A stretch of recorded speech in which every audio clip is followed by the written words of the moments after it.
Hello there, ladies, gentlemen, and unicorns, and congratulations, Frank, on winning the pop quiz right after myself coming in second, apparently. So, yeah. Welcome to the wonderful, enticing world of the written word. Yes, we're talking about interactive fiction, and effectively it's again Twine with the sugar cube story format. So I'm super happy that you all could make it on such a beautiful Sunday.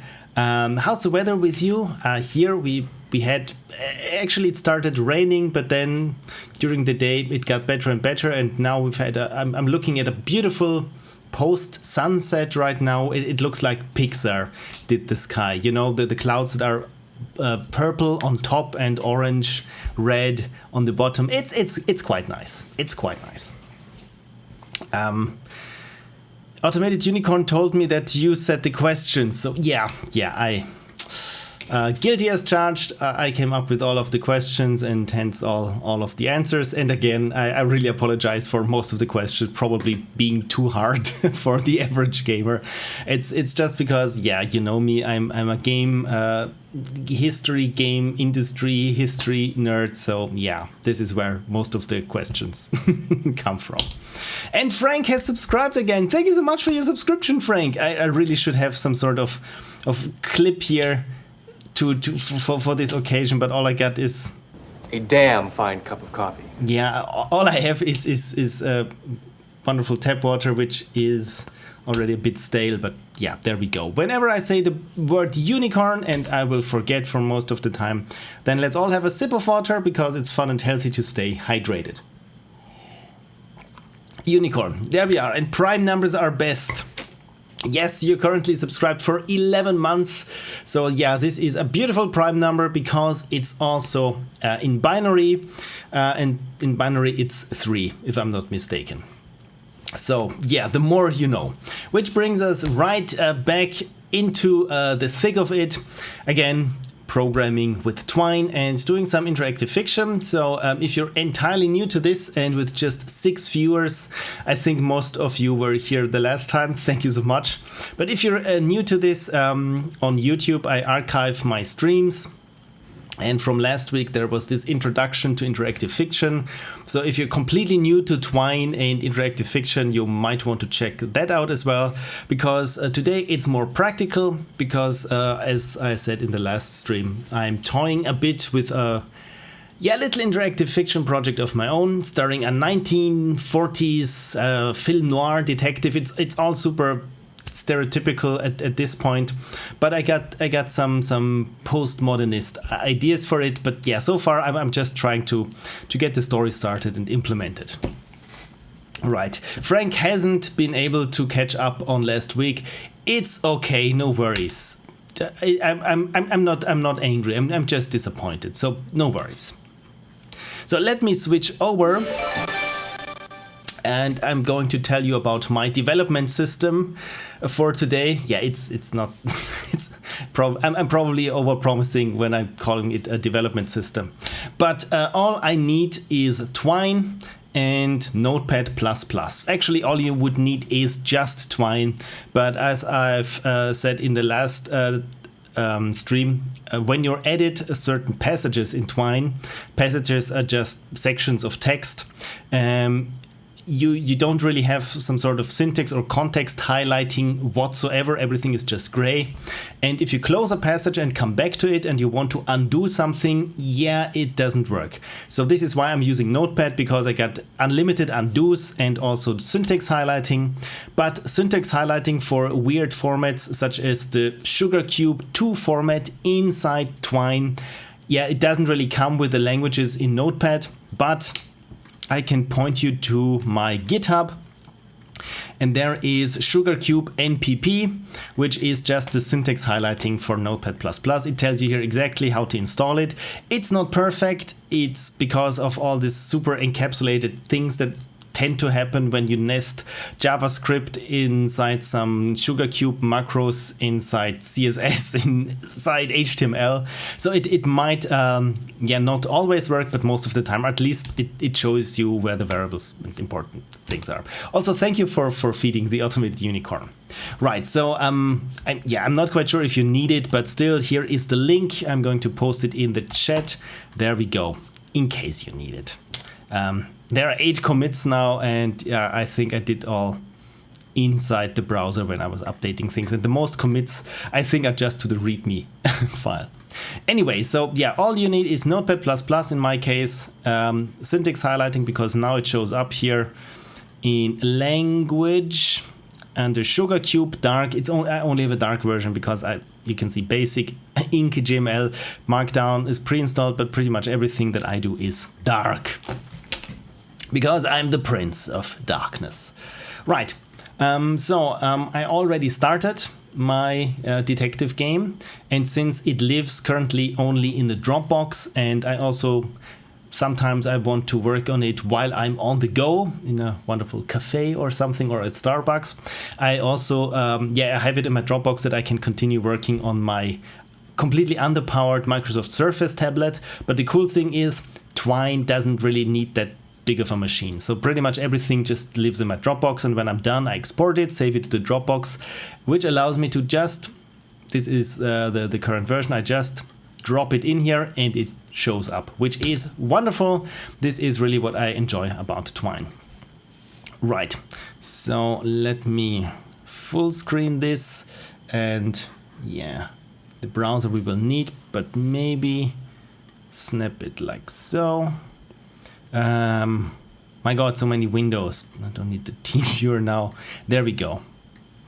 So, does this work? Why does this not work? Windows 10, you're killing me. This should work. Yeah, it doesn't work. So yeah. Okay, so the other thing is that I want to show you is the structure of it all, which is not that structured essentially, but just as a raw overview, this part is where the actual story is happening. Here is something, just a stub of a story which I haven't used anywhere, so it just sits there. This is where everything gets initialized, and here are some things that I prefix with DB. A database, in a sense, it just sets up some JavaScript objects which I need throughout my story, or my game story as it's called in Twine.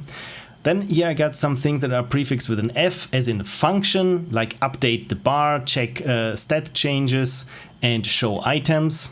And finally, I got here things that are called SB, which refer to the sidebar. And yeah, this is essentially it. So this is pretty much just setting up everything, and here is where things are playing out. Mr. Julius said, I use Google Drive for this kind of remote file system, but I'm looking for change.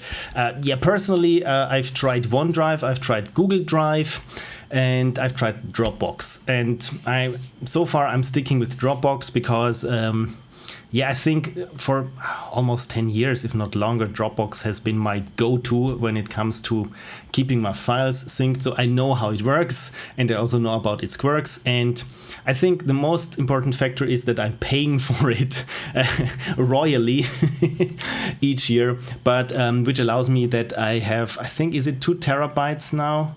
Let me check. It's 3 terabytes storage now.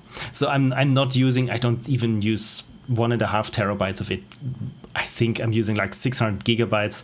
But the cool thing about is that in my Dropbox, because I have a lot of stuff, pretty much everything that I'm working on, all of my projects apart from the video projects, live in my Dropbox. All my documents that I need, all my projects when it comes to photography, Photoshop, programming, game dev, everything is in my Dropbox. And so far, Dropbox is pretty good, not perfect, but pretty good with syncing stuff, especially when you're, for example, if you're working in Unity and your Unity project lives in Dropbox that is in the background constantly syncing. It might be a problem, especially when it starts baking light maps and so on. But apart from this very special case, I haven't run into a lot of problems when it comes to syncing Dropbox. The problem would be that files are locked to the program you're working in because Dropbox is syncing them, and there are weird issues where some things don't get synced and so on. So with Dropbox, I had the least amount of problems for myself. With Google Drive, I had more problems, and the most problems I had with Microsoft OneDrive, but those were always the free versions. And I didn't enjoy Google Drive because it felt it was a bit lacking in features on one hand, but overly invasive to my system on the other hand. So this is why I stuck personally with Dropbox, but pretty much, I mean, you could even save it on your or to your webmail account somewhere, since a Twine file is just an HTML file, and this one is, I think, 500 kilobytes or something. Let me just check. Yeah, it's 580 kilobytes, and most of it is the little graphic that I'm displaying, because I can show you this. The story banner is this one. You might be familiar with this. This is a base64 encoded PNG file, because here on top it just starts as image, source, data, image, PNG, base64, and there we go. This is the data. So this is essentially probably where most of my data, my file size comes from. And Frank says central Git repo. Yeah, of course, this could also work. I mean, pretty much where the files, especially in interactive fiction, are negligible in terms of size. I mean, you could even store them maybe in a QR code in a big one if you actually wanted to. I mean, I don't know why you would want to, but you could, which is kind of cool if you think just serialize this entire thing into a QR code, and yeah, you got a completely interactive story thing as an HTML file in a barcode. Crazy stuff. Cool. Okay, so right, let me before I start coding, let me show you, of course, the current state of my game and what's special about it and how things essentially work. So I start here with the story init.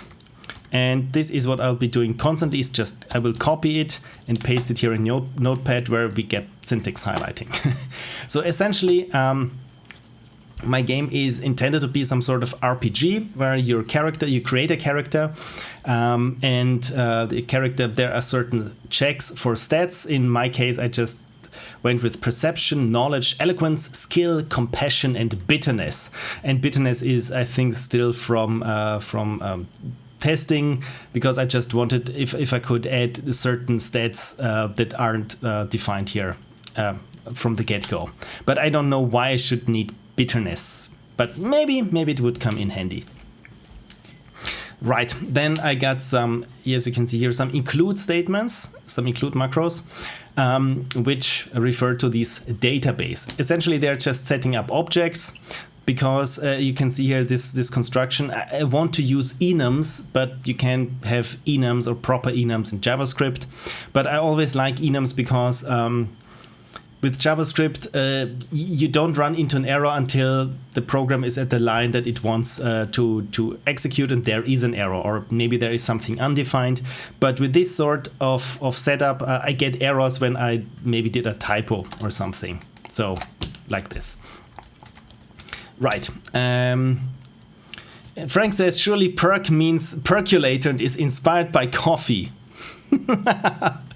It could be. I mean, this would also be something that would, I'm always toying around with the idea of making a satire of an RPG where all your stats are a bit like in Wasteland, where you get a dedicated stat for toaster repair skill or things like that. So yeah, maybe I have an RPG system that's entirely evolves around making or cultivating coffee even. Right, so this is just an object for locations, and here I just set the first location. Then I get in a database just also again an object of items that are in the game, and here it sets the money that you have at the start. Then of course we got a character set up. And this is what the first part of my game is, setting up your character. So, and there are some flags like player has name, player is smoker. And The environments, of course, there are different sorts of environments, because why not make my life harder? Essentially, environments just means what time of day it is and how the weather is. Currently, yeah, you have it's just a huge switch statement. And resources are just some other resources. And I have here, this is relatively important. I use a handover object. I don't need to define it here, but I usually do, which just for myself, so that I see, okay, there is a certain object that is important to me. And Preda is here. Hello, Preda. Thank you so much for dropping by. So yeah, essentially, again, this is just how it's set up. So maybe we could look at this DB, like the locations. It's very simple. So you can see here, the locations are apartment, office building lobby, office building hall. Those are just the locations that I have so far. And lock.I is the inventory, because if something is in the location of your inventory, well, then you're carrying it with you, which is a special case. The other thing might be interesting here is the database of items. So again, I just create here a new Java object, a JavaScript object, again, like you would do with JSON. So there's your detective license, which is not a container. It is visible, and we got here, I think, because this is a text game, I have here 4 kinds of names. Maybe I want to localize it, who knows. But we got name, that is just what it is. Then a name is with an article. Then with y is when it refers to you. So it's a detective license or your detective license. And t is also with a definite article. I don't know how it's called with this grammar. I think this is an indefinite article, or an, yeah, it's just a generic article, and this is the article. Again, in German. In English you only have the or the. In German you have like 3 different articles, whether something is male, female, or neutral. So, and maybe some things like here, the office keys are in plural, so it's office keys. A name is just keys, your keys, or the keys. Again, maybe I need it later. So you can see here also the wallet is a container where you can put other stuff in, but it's not fully implemented yet. But this, again, this is just my DB, my databases are just setting up objects. Like here, the resources, here is a list of last names or first names or nicknames the game would randomly assign to you. Okay, really, enough talk. Let's just try the game and see how it looks. Okay, so far I got an error, but I don't want to get into this yet.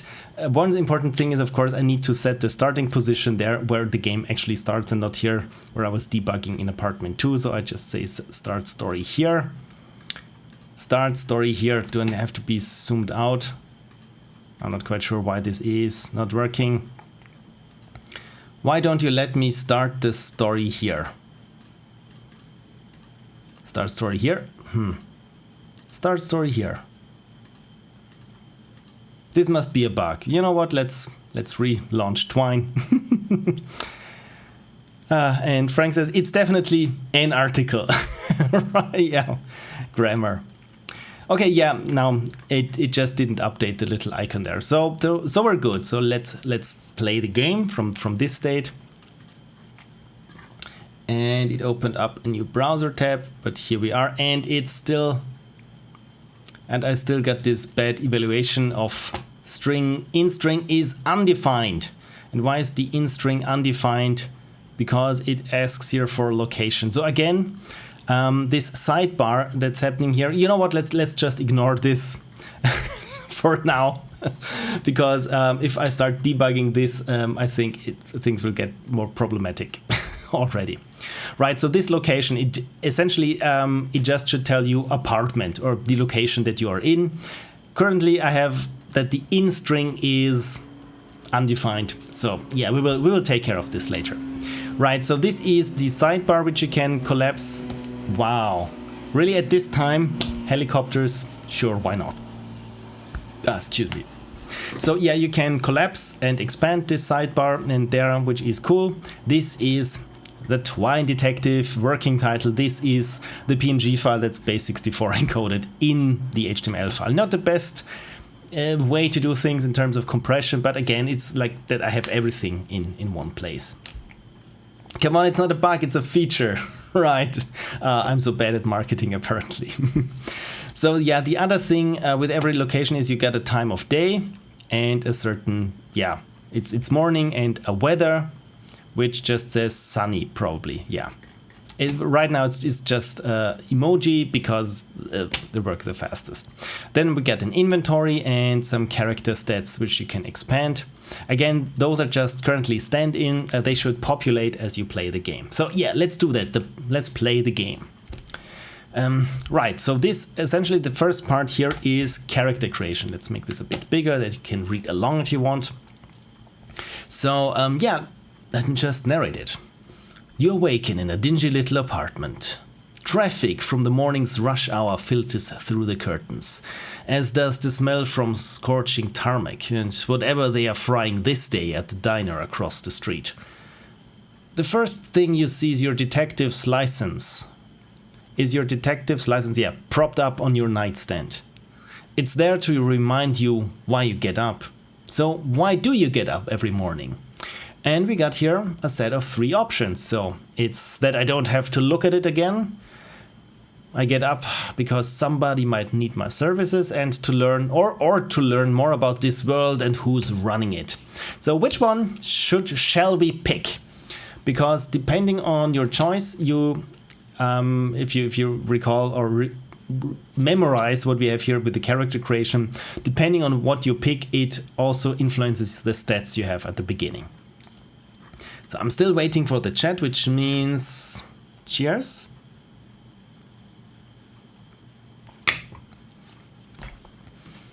And yeah, nobody's interested, or the unicorn says sparkle and Frank says 2, which means somebody might need my services, which gives us compassion +1. If I pick now, let's say that I don't have to look at it again, we gain 1 bitterness, for example. I still don't know where I use the bitterness. And the other one would be knowledge. You know what, for the sake of this demonstration, let's go with knowledge, because I got some knowledge checks already. So let's go with knowledge. We get up in the morning because we want to know more about the world and who's running it. You look the paper over. It's worn from years inside your wallets. How many times have you flashed it in dark places to shady people? You wonder how many of them had genuinely paid attention to your last name. I don't think that is spelled correctly. Anyway, had paid attention to your last name, Anderson. And this I think is cool because now we can enter our own name, Junicorn. Mr. Julius says, I'm jealous of your English skills. I live in England for 9 years and I'm still struggling with grammar. Or grammar. Yeah, it depends on which, on where exactly you live in good old England. Because I think my English I get mostly from all the TV shows and games that I play or the books that I read. So it's not so much from people talking. So maybe I'm leaning myself quite far out of the window when I'm saying maybe it's not the best to learn English from everyday English speakers. Then again, you might pick up on terms that you would hear nowhere else. So yeah, it might be just a different set of language skills. And another E in genuinely, yeah, exactly, there. Yeah, this hasn't been proof-read, if that's the correct term. And Ashley, yeah, our last name would be Unicorn, but maybe our first name would be Ashley. But yeah, again, which I think is very cool there in interactive fiction, that you can essentially have your own name. So yeah, I say that's my last name. Unicorn, a perfectly serviceable name for a perfectly serviceable investigator. Like everything else in this apartment, it's not much, but it's yours. As for the first name, there's only the initial printed on the cheap paper. They couldn't be too wasteful with government-issued typewriter ribbons, could they? You think to yourself. The lone letter stands for Ashley. Let's go with Ashley. But it's been a long time since you heard it spoken. Acquaintances, is this spelled correctly? I'm not quite sure. And people who came to know you over the years, even if in passing, simply call you dicks. Probably not. How about I mean, what's a unicorn investigator? How you would what's their nickname you would give them? Corn, probably. What up, Corn? And I think that's right. So acquaintances, right? It's with the C here. Acquaintance. I always forget the C. So corny. Yeah, let's go with corny. That's what you prefer. Hell, that's even how you address yourself. Okay, so again, this is just basic character creation, but it tells a little story. So, all right then. After half a minute of deliberation, you pick up the license and put it back in your wallet where it belongs. And there we can see it, how it looks like. A unicorn. Private investigator, license number and so on. Schrader Boulevard, Los Angeles. So yeah, and issued on 39. So essentially, if you have no idea where this game is set, this is the intention of this passage. It just tells you, okay, so this is your name, your role in this game, where it's set, and roughly which time period this one is set. So a unicorn, this article is correct. Yeah, isn't it? So time to get going, corny, you tell yourself. Or is there something wrong with the names? So again, we can hear if something wrong with the names. I mean, if you click that, it would just start over with the name selection. But if you think it's okay. And now again, please pay attention to the sidebar where it reads investigator, because if I click time to get going, now it spells the name that we've chosen for this playthrough. You tuck away the paper in the old leather wallet, which is something that I just did. So again, this might be something that we need to rephrase. You know what? And actually we could do this right away, because again, this is just a snapshot that we have in the browser. So I can do any changes. They won't get reflected in this playthrough, but in the next they will be. So, right, there, where do I have it? You tuck away the paper in the old leather wallet. This is the next one. Then, genuinely. I think now this looks correct. Okay, so we've tackled this one. And the other is, this is here with the name check. Because, of course, you could have chosen not to enter a name and you would have gotten a different text. Genuine lie. Yeah, this could also be a name. But we're making up names, exactly. But yeah, I could show you what happens if you don't choose a name. Because, of course, this is also something that the game should react to. And who are you kidding? It's as fake as all the other names you've used in your life. You can't be sure to remember your actual last name, so you might as well stick with Alan for the time being. It had served you well thus far anyway. So at this point the game just picks a random name from the list of names, and it does the same thing here. If you don't provide a first name or a last name, you just say alright, and it says here, C. Alan, investigator. Time to get going, sport. So it thought, yeah, I might as well just call you sport. So yeah, again, if I refresh the page now and go back and forth, it's always, it's Corey, not Corny. It's always a different set of names. It's just randomly chosen. But if you don't provide one, well then, you don't be mad if the game picks one for you, which I thought would be kind of nice. Right, so the wallet thing. After half a minute of deliberation, you pick up the license and put it back in your wallet where it belongs. Yeah, this doesn't work. So essentially, we're just saying you review the license again as you have so many mornings. Period. And there, we've changed it. We've changed an entire progression of events, and it didn't cost us a thing apart from like 5 seconds to type it up. You didn't have to redraw sprites, do some different scripting this time, pay some animators to do this. No, just everything is just done in one sentence. And this is again something what I really enjoy about interactive fiction. Right, so yeah, time to get going, Corny. And the sun might not have been up for long, but it already turned the small apartment into an oven. The furniture is frugal, the wallpaper old, the countess worn, but they are yours and yours alone, at least for as long as you can pay the rent. The next payment is due in 2 days. And this part here, the next payment is due in 2 days, this is something that's already a stats check.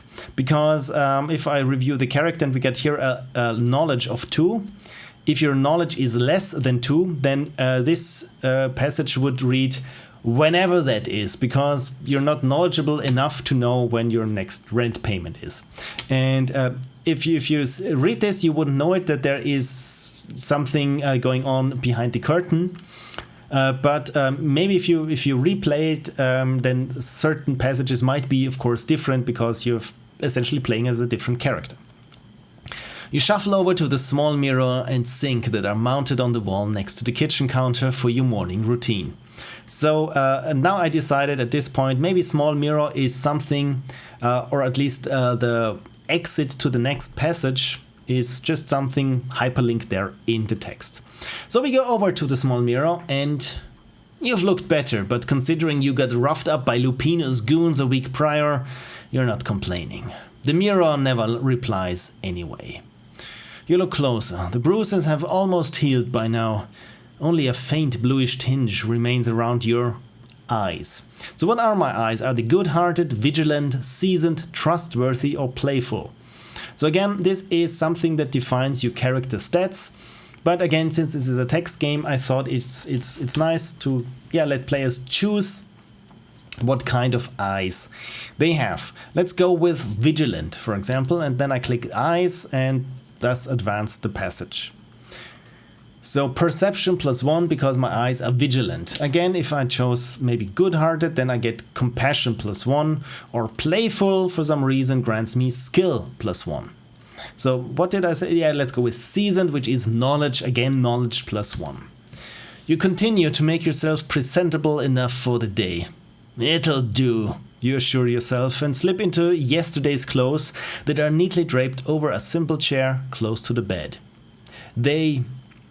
Now about the clothes. They have grown very tight around the belly, but should hold for another day. Or they fit you like a glove, or dangle loosely from your frame.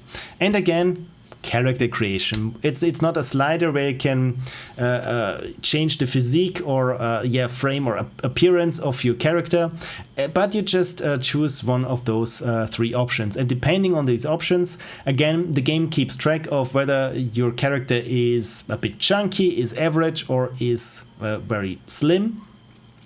Because again, it will change, or at least this is the plan, that it changes certain things down the line. For example, if you say that you're a rather chunky fellow, maybe there are certain passages where it says, maybe if you want to eavesdrop on someone, you could slip behind a shelf or a wall or something. But if you don't fit, you don't fit. But maybe other things allow you to do things that you wouldn't be able to do when you're slim, for example. So at least this is the idea. So let's say, or they could fit me like a glove. You know what? Let's go with the average type, and we say, my clothes fit me like a glove.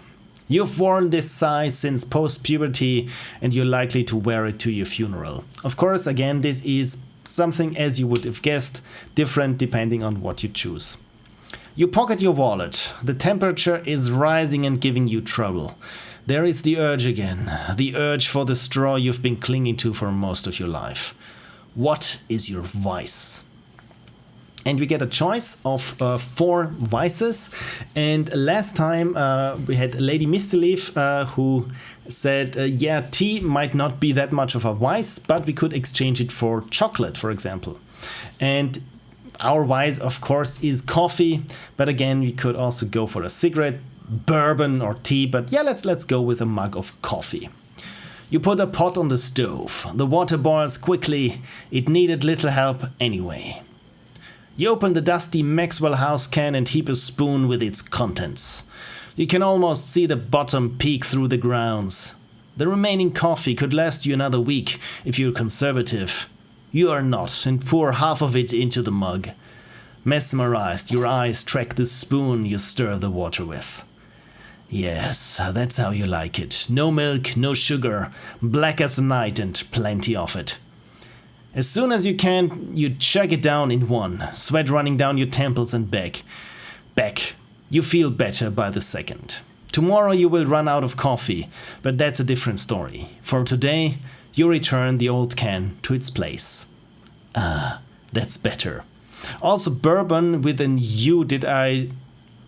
Oh yeah, there's I wrote the U, but there's an O missing. So yeah, if I choose the bourbon, then it says the grimy bottle waits patiently on the counter, half empty, a dirty glass right next to it. You don't bother with the glass, instead take a hearty swig straight from the bottle. As the liquid runs down your throat, you feel the soothing warmth inside, put out the doubts and apprehensions. Tomorrow you will run out of alcohol, but that's a different story. For today you put the bottle back, the glass is dirty as before. So again, who would have thought your choice of vice changes the next paragraph? Should we go with a cigarette again or tea? Because with tea it's very close to coffee, because in the switch statement there is, for example here, no milk, no sugar also works of course for tea, but only if you're drinking coffee. Then it says and black as the night, because it doesn't make a lot of sense for tea unless you're drinking your black tea very black. But yeah, I want to change the vices from coffee, cigarettes, or coffee, tobacco, alcohol, and tea to coffee, tobacco, alcohol, and chocolate, because it would be, again, I've had this idea once I've heard the suggestion to switch one to chocolate. Maybe I have in my story an instance where someone wants to bribe you with cigarettes, and if you're a smoker, well, of course your character will take the smokes. But if your character is more interested in chocolate, they're going to be chocolate cigarettes. I don't know if that's a thing, but here in at least in my childhood, we've had cigarettes. It was really in the candy aisle in the supermarket where we had chocolate cigarettes, which looked like little packets of cigarettes, and you would open them up and it had this little cigarette-like sticks, but they were chocolate inside. But you could pretend to be smoking because you were really cool as kid then.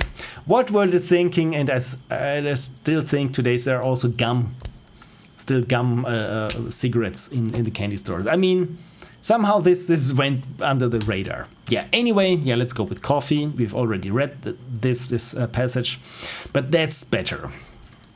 You're awake. You're dressed and you're in good spirits. Oh, by the way, if you chose the alcohol, it says you're awake, you're dressed, and you're in good spirits. Pun intended. I really, really love having the text be able to react to what the player has chosen. But again, there's one space too much. The heat is sweltering, as it is here right now. It's really hot here, by the way. You want to collect your things and make it like a tree. And Frank says, "Psst, can you let me into the bank vault?" "Of course not. I'll report you to the police. I have chocolate for you." "Oh, here's the combination." Yeah, exactly. Something like that. Maybe along those lines. Maybe a bit more back and forth, but it would be fun, right? Right, so as we can see here, if I zoom in and make it like a tree, when you hover over this, it's slightly brighter. Maybe I want to make the general copy text a bit darker gray as it is right now, because you hardly see that this is of a different color. But as it reads here, knowledge greater or equal to 3, which means we got the knowledge, or our character has the knowledge to know what make it like a tree, what this phrase means. And if you click it, leave, make it like a tree and leave. So let's collect our things. You already got the wallet containing your public transportation pass, your license, and some money in your pocket. And because, again, we're knowledgeable, we know that it's $25. So again, I really like it when the text is reactive in such a way. So let's pick up our things. By the way, if you watch closely here under inventory, right now we only have the wallet. If I click the 32 Cold Detective Special, it also shows up here as a gun, and it changes this paragraph. Your revolver has served you well. Sometimes this is a capital S, sometimes to bolster your arguments, but mostly as the paperweight to lend you credibility when clients visit your agency. And of course, the keys to the office, 2 brass keys, one for the lobby entrance, the other for the lock to your office on the 3rd floor. Again, what I've been made aware when I had this game tested by my wife, is she didn't realize that you would pick up that those were now in your inventory. So this is also something that we're going to have to tackle. So if I say leave, then again this not again. Actually, this part of the character creation is complete. So I say leave, and we're here. The CSS changes, the sidebar collapses, and it says Chapter 1, Bruises. And then we begin. The sidebar enters again, and nothing happens because, yeah, this is the current end of this story. So yeah, let's do some debugging, right? Okay, so the first thing is you've dressed and you're in good spirits, and if your vice is alcohol, then it says pun intended, period, and otherwise it should be say just period. So I just say else period, and let's try this again. And if I want to test something again, that I don't have to go through the entire chain of events just to set up my character in a certain way, I have created something which I call debug snapshot. And this is just setting the variables and all the objects that should have been set at a certain point to certain values. For example, it says here name first is first, nickname is nick, last name is last, and my player stats and the looks. So again, I'm using this kind of construction is like I would an enum in other languages. So my vice is alcohol, and now I think we could test it with that, and I just have to include this debug snapshot. So right now my cursor is just this hand cursor, which means I have to restart Twine because it's not playing well with this zooming in and out. But the good thing is it's there instantly. Frank says, the entire atmosphere of the game makes me wonder if there is a quest for a gem involved. Maybe, perhaps. Yeah, again, since I started doing the research for my film noir game, not game, well, this is a game now, but for the film noir bit in my Ludum Dare 42 postmortem, which is coming. It's done when it's done. Probably will take, I want to joke and say as long as Duke Nukem Forever, but yeah, I've joked already that this is going to be my Duke Nukem Forever because I haven't been working on this. Because there's another postmortem that's more important right now that I've been working on. Either way, this got me interested in this film noir 1940s detective story things, and yeah, this is what made me pick up, even got them here, pick up some Raymond Chandler novels, and I've read them all, some of them twice. And for some reason, yeah, I've really grown interested, or yeah, I'm smitten with this 1940s film noir detective stories. And I mean, there have been many indie games lately that also follow this trope in certain, yeah, to a certain extent. For example, there is Lacuna, which is a cyberpunky game that's set in a different planet thing, but also it also follows this film noir trope. Then of course there's LA Noire, which is I think the prototypical AAA game of this trope. But then of course there is, what was it, the Dark Side detective games, also point and click games, which I haven't been playing or been able to play, but I'm looking forward to this. Then of course there is what was it, Chicken Police. It's also a weird indie game. If you haven't heard of it, Google Chicken Police. So yeah, it's I don't know why, but I like this, the entire setting and the entire atmosphere and the idea of it.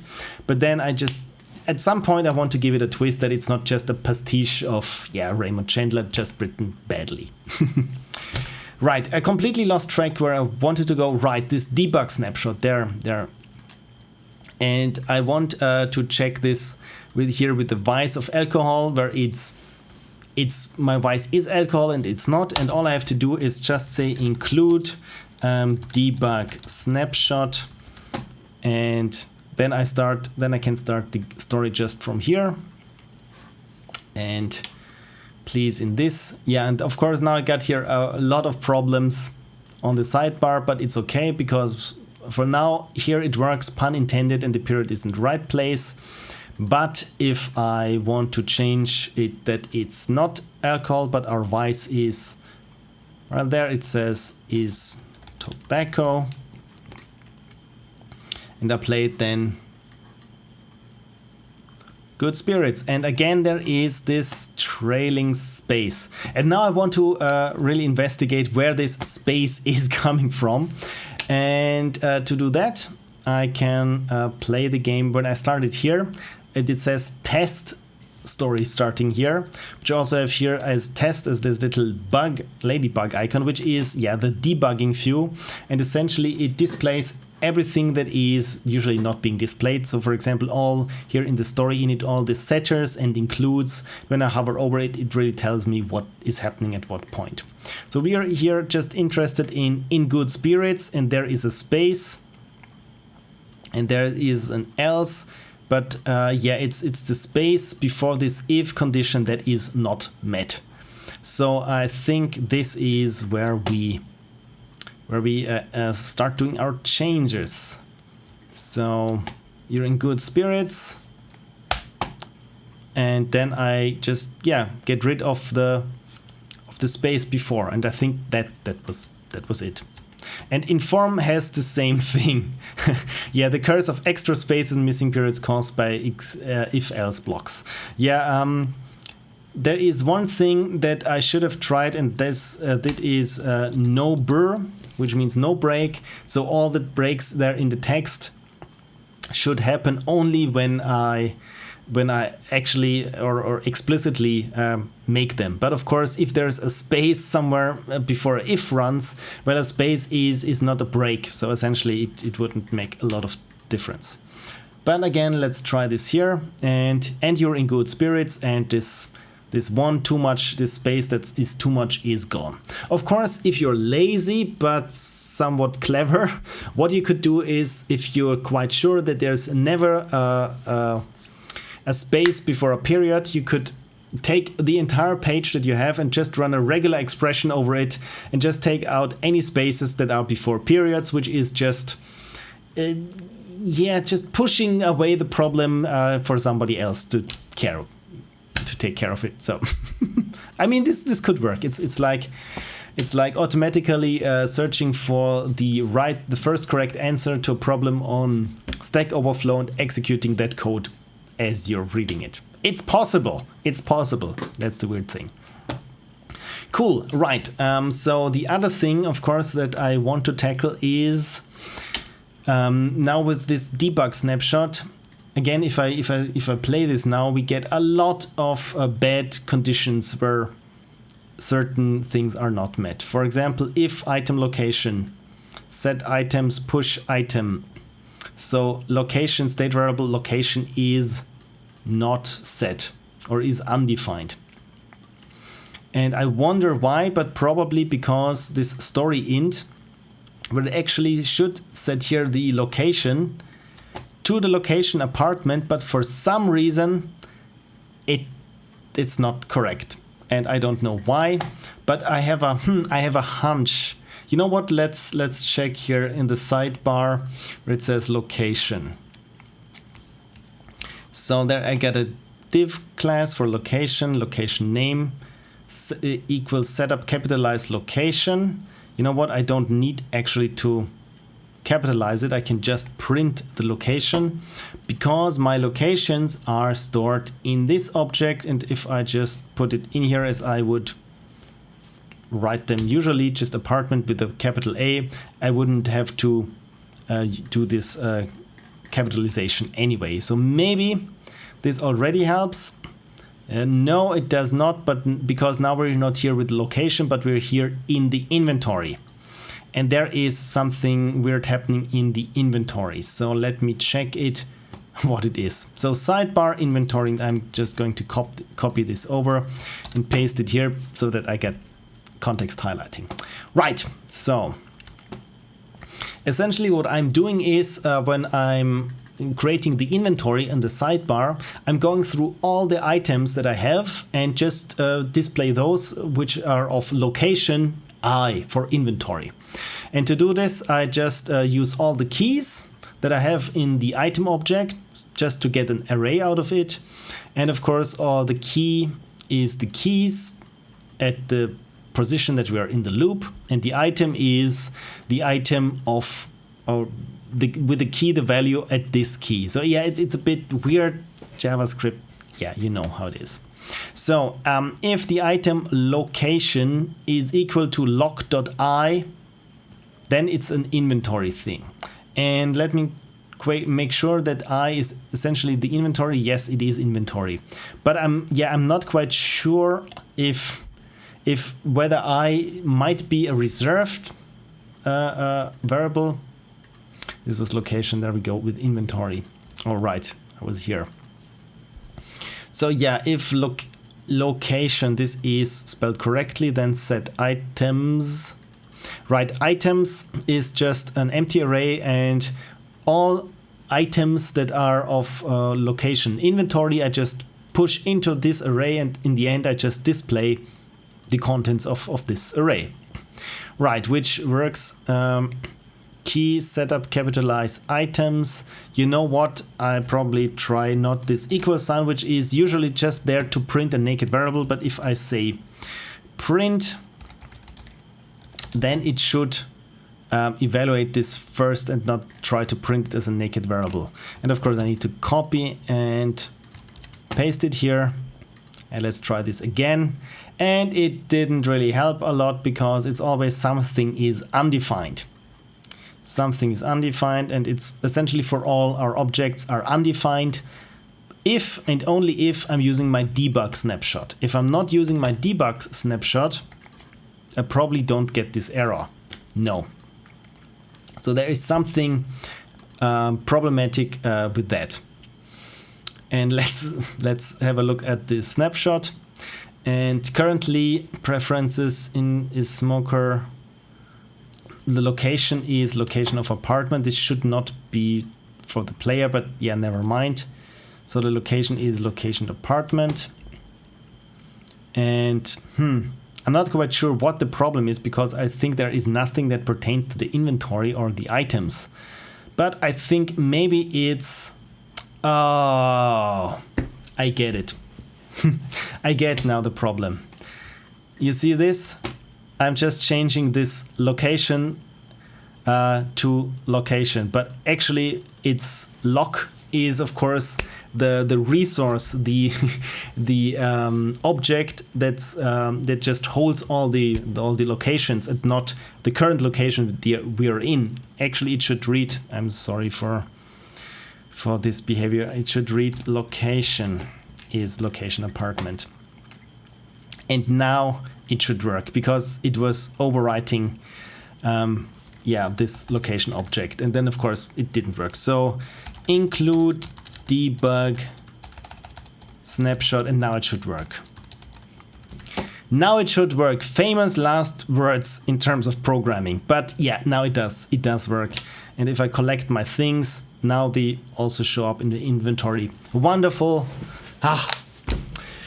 I love it when a bug is fixed, because you were stupid before with something, and yeah, but cool. It was just I'm essentially undefining a variable, but that's cool. So right, the other thing that I wanted to change was I wanted to change the vice that we have of tea. I wanted to change it to coffee. Right, so the first thing that I want to go here is here in my database for the character. Again, I'm just calling it database because that's where all the data lives. So I get here my 4 sets of vices, and I just call this chocolate. I'm really sorry why this is jumping around. Again, I'm complaining every time it does this. This is when I zoom in and start typing, the screen just changes position. I don't know why. Chocolate. There we go. Choco. Of course, there's a typo in there. Wonderful. Right. So this was the first part. The next part is that my build is either chunky, average, or slim. And then we are here at the mirror. But first, yeah, this is, I think, where it happens. So again, I will just copy this to my notepad, that it's just easier to follow with the highlighting. So again, there's just a different a paragraph when we're of look average, when our build is average. Looks build equal average, but I think I changed it here. Let me check, is it character? And the build is chunky average or slim, as I called it. So I'm not, essentially I don't want it to be just the string or the value at this key. So this is why I don't want, yeah, this little string, but build average. There we go, cool.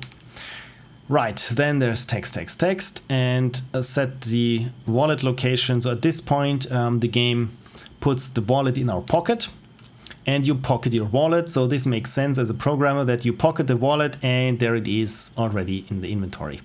The temperature is rising and giving you trouble. There is the urge again, the urge for the straw. And this is something that is super nitpicky, which is typographically correct punctuation. So this is the apostrophe that you usually program with and so on. But it's not the typographically correct one, which would be this thing here. And how do I change this to the correct one? The thing is, I know the ASCII codes by heart. And also, yeah, this is really something when I need to have some sort of quotation marks. Again, if I zoom in now, you can see those quotation marks, they're different. Those are just the usual ASCII quotation marks, and the other are typographically correct, and same goes for the apostrophe. Or if you make 3 dots, I always want to use the ellipsis. This was the wrong one. This is the ellipsis, and so on and so forth, and also dash, em dash, en dash, and so on. I'm a nitpicking typographer, and I think every typographer is a nitpicker to some point. So yeah, this is whenever I see something like this in my text, I do change it.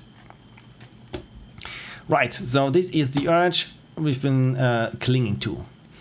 And Ashley Corny Unicorn, private investigator and apostrophizer.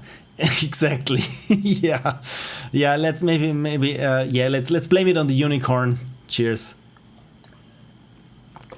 Let's blame it on the unicorn. Yeah, as an aside to those quotes, the ASCII quotes and the typographically correct quotes, not codes. I think, was it with some Apple product? Was it the Apple text pad, or what's it called? Where it automatically does smart quotes, which is just the typographically correct quotes. And the problem is, if you outline there some script that you want to run, you have to exchange manually.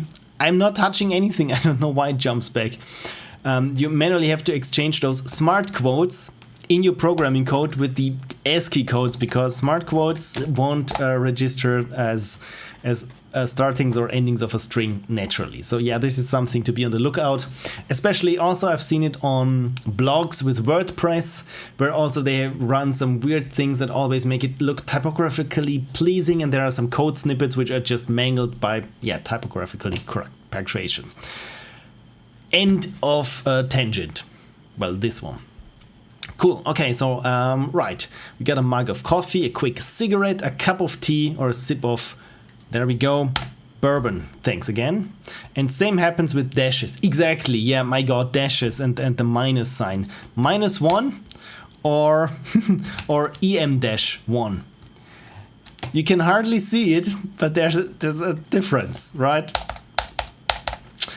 Okay, so right, when I say a quick cigarette, I've completely forgot this, but then I also said that the player is smoker to true, which makes sense, right?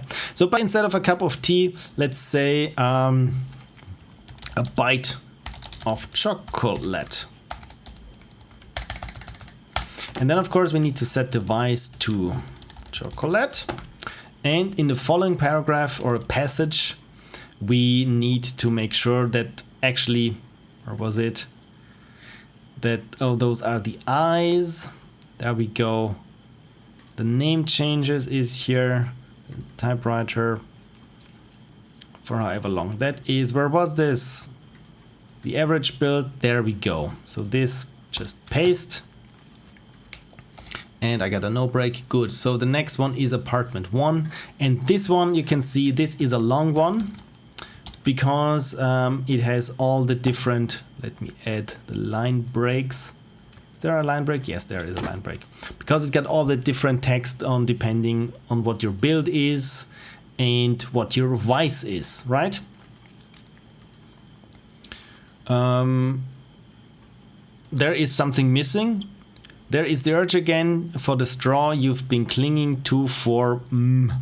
I don't know where this is coming from. Oh, did I just paste it over there before? Yes, okay, there we are. So I didn't clear this view. Is this here the same thing? Yes, okay, this is good.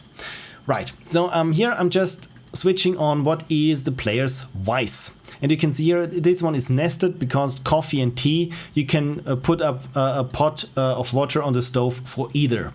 Of course, now this doesn't work when we're here with chocolate. So I just make a new case for vice is chocolate.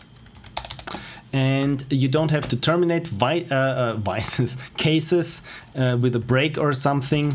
It does it automatically with the next case or when you end the switch statement. So don't have to worry about this. So if the vice is tea, well, I don't need this anymore because it's always going to be coffee. So you put a pot on the stove, the water boils quickly, it needed little help anyway. And again, I'm making a new paragraph. Yeah, I don't need to have this indented. There we go. Yes, that's how you like it. No milk, no sugar. Well, of course, this can also go black as the night and plenty of it. Again, I like it how those keywords like if and and probably case get a different color. But yeah, this is what you have to work with with this kind of syntax highlighting. Unterminated vices are the worst. Exactly. Especially for programmers and strings.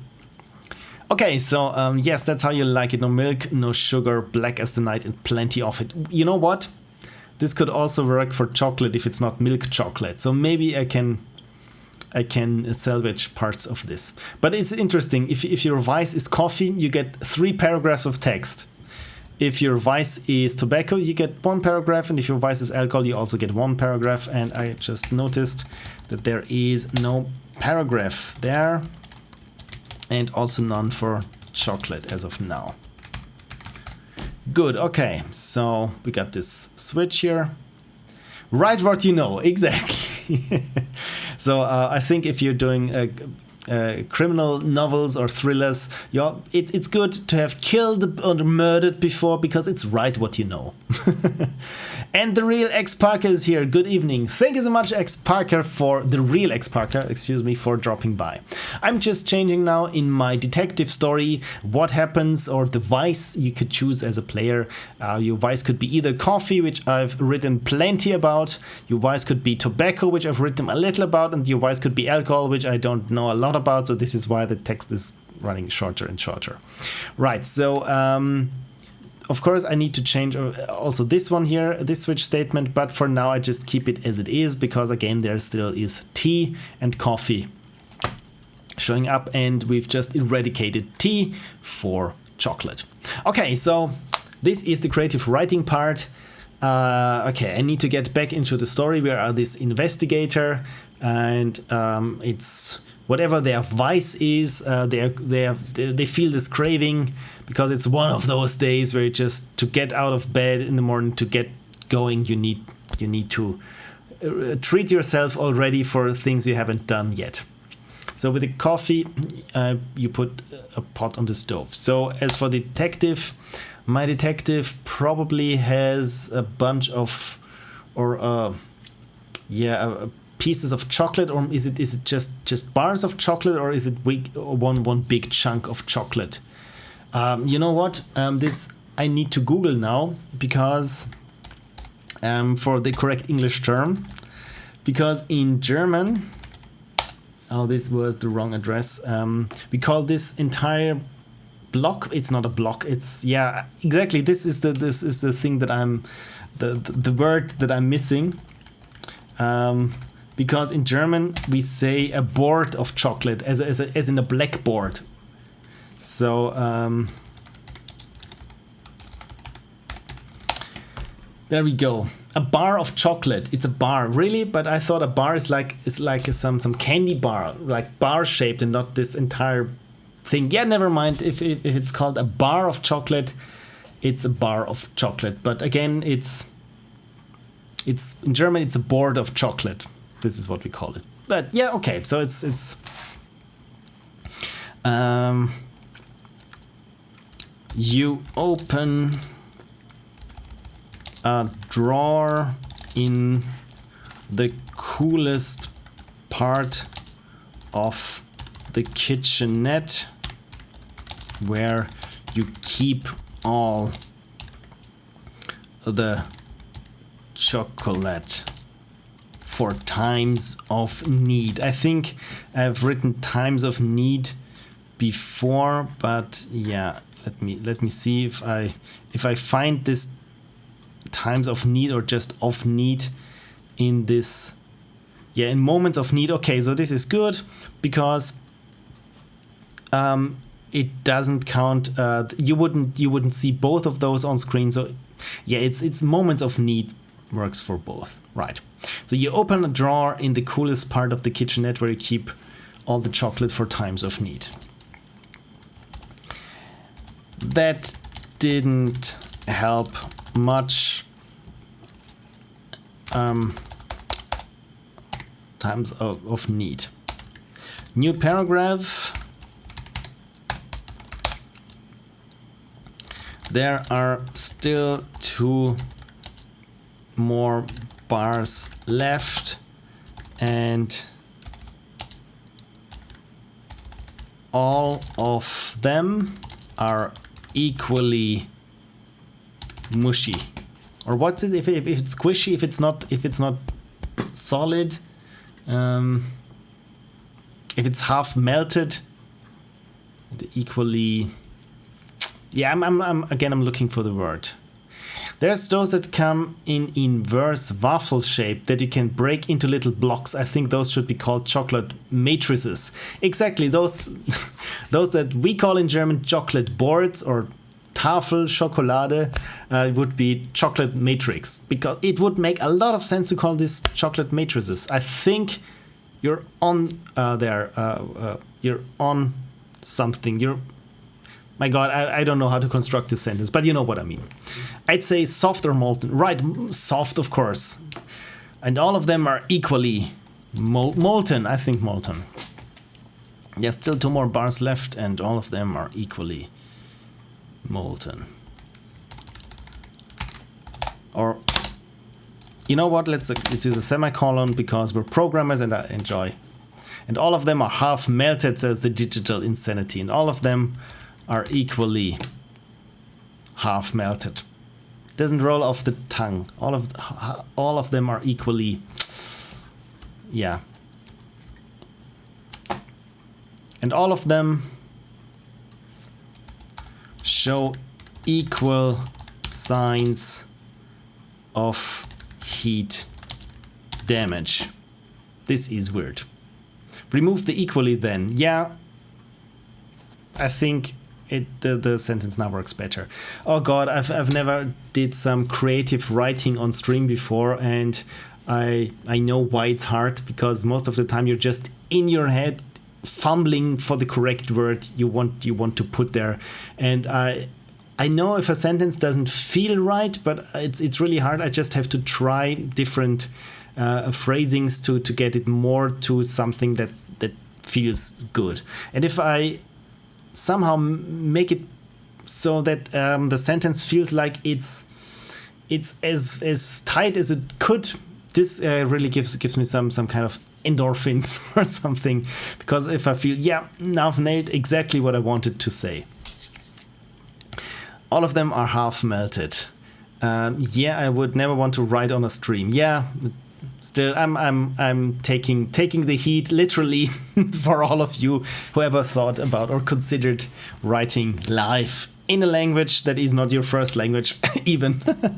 Or do you have a word in German for when chocolate is melted or squishy?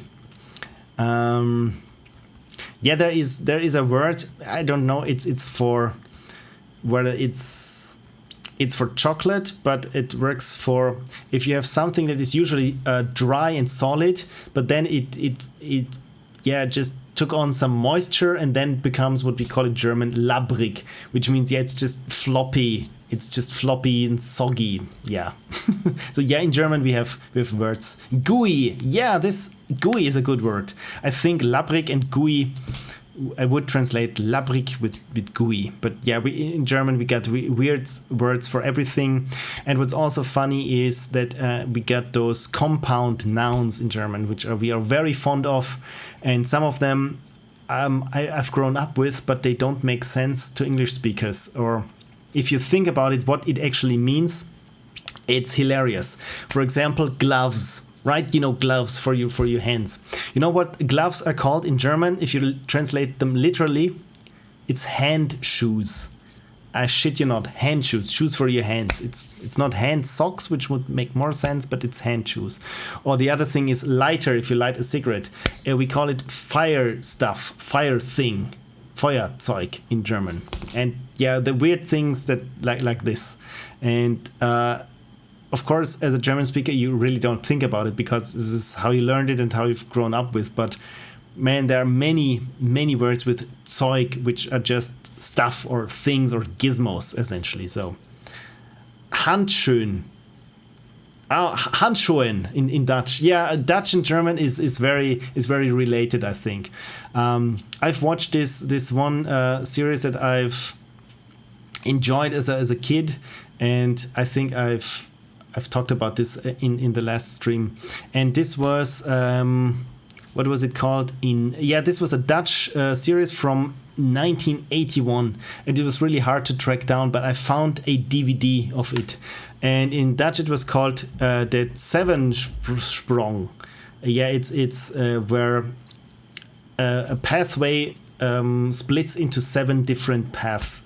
And the fun thing is, I've only known the German dub even as a kid, and I've listened to the Dutch one, and it's funny because Dutch and German are so related that you can almost understand Dutch as a German speaker, and most Dutch people that I know have a very good German and also very good English. So yeah, this is, I don't know where things were wrong, because it feels like with Dutch, German is no problem, but it's German, Dutch is tricky.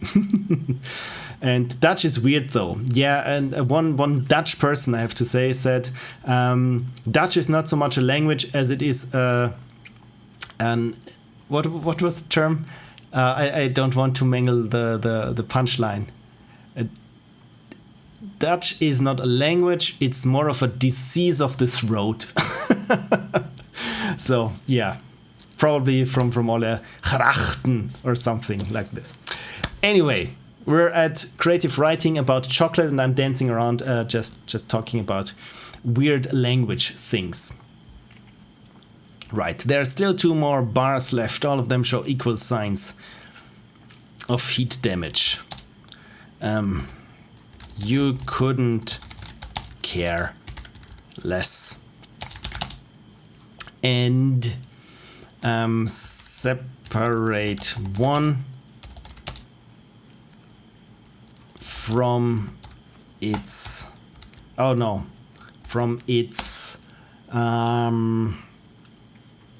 encasement. Sounds weird. From its tinfoil. And at this point, this is also something that I really enjoy about having something set in the 1940s, is doing research. This is why, for example, here in the Vice Tobacco, a crumpled pack of gold ones, old gold ones rests on the counter. And I did some research, and yeah, this was one of the favorite or one of the most popular tobacco cigarette brands in the 1940s. Same thing here is with the Dusty Maxwell House coffee, which also was for just doing research for this. I learned there was a shortage of coffee in the 1940s because so the troops fighting in World War II were using up so much coffee, and this was why you had as a ordinary citizen you wouldn't have as much coffee as you would want, essentially. Right, so now I want really to research how did chocolate look in the 1940s, and was a special brand of chocolate in the 1940s. And let me open up my trusty Firefox and zoom out. And let's go with chocolate bars 1940s. There we go. Hershey's, Nestle, and Baby Ruth. That's weird. Top candies from the 1940s. There we go. Suggestion: there are still 2 more bars left, but they're all half melted and gooey. I think I can live with that. There are still 2 more bars left, but there we go. They're all half melted and gooey. Is gooey a 1940s word, or is this too current? You know what? Was it Google Ngrams? Ingrams. There we go. Let's see how gooey as a word has been used. So yes, okay, good. So gooey has been used in the 1940s. I mean, it had a peak apparently in the 2014. Now it's taking a dip. So yeah, this was already a word that was used. So again, yeah, this is how I like to do my research, because with some phrasings I'm not quite sure, and then I just do this and see, okay, how many publications have used this, and apparently it's okay. Let's try a different word. Let's gooey and melted, which probably has much higher usage. But yeah, just that we get I mean, it would actually, it would help if the word is equally much in use today as the other word that we're looking for. And for example, is it gooey, or let's go with goofy, not oofy, offy. Let's go with goofy and gooey and see, yeah, they pretty much line up. So I think it's good if I can use those words. And goofy essentially was apparently had a little peak around 1937 where something was quite goofy. So the more you know. So top candies, and no, I'm not going to sign up for anything. Oh, look at this. The font is Cooper Black. Beautiful. This is Cooper Black always says 1940s to me, so, but this is not 1940s, 1970s. Cooper Black. This font I don't think was around in the 1940s.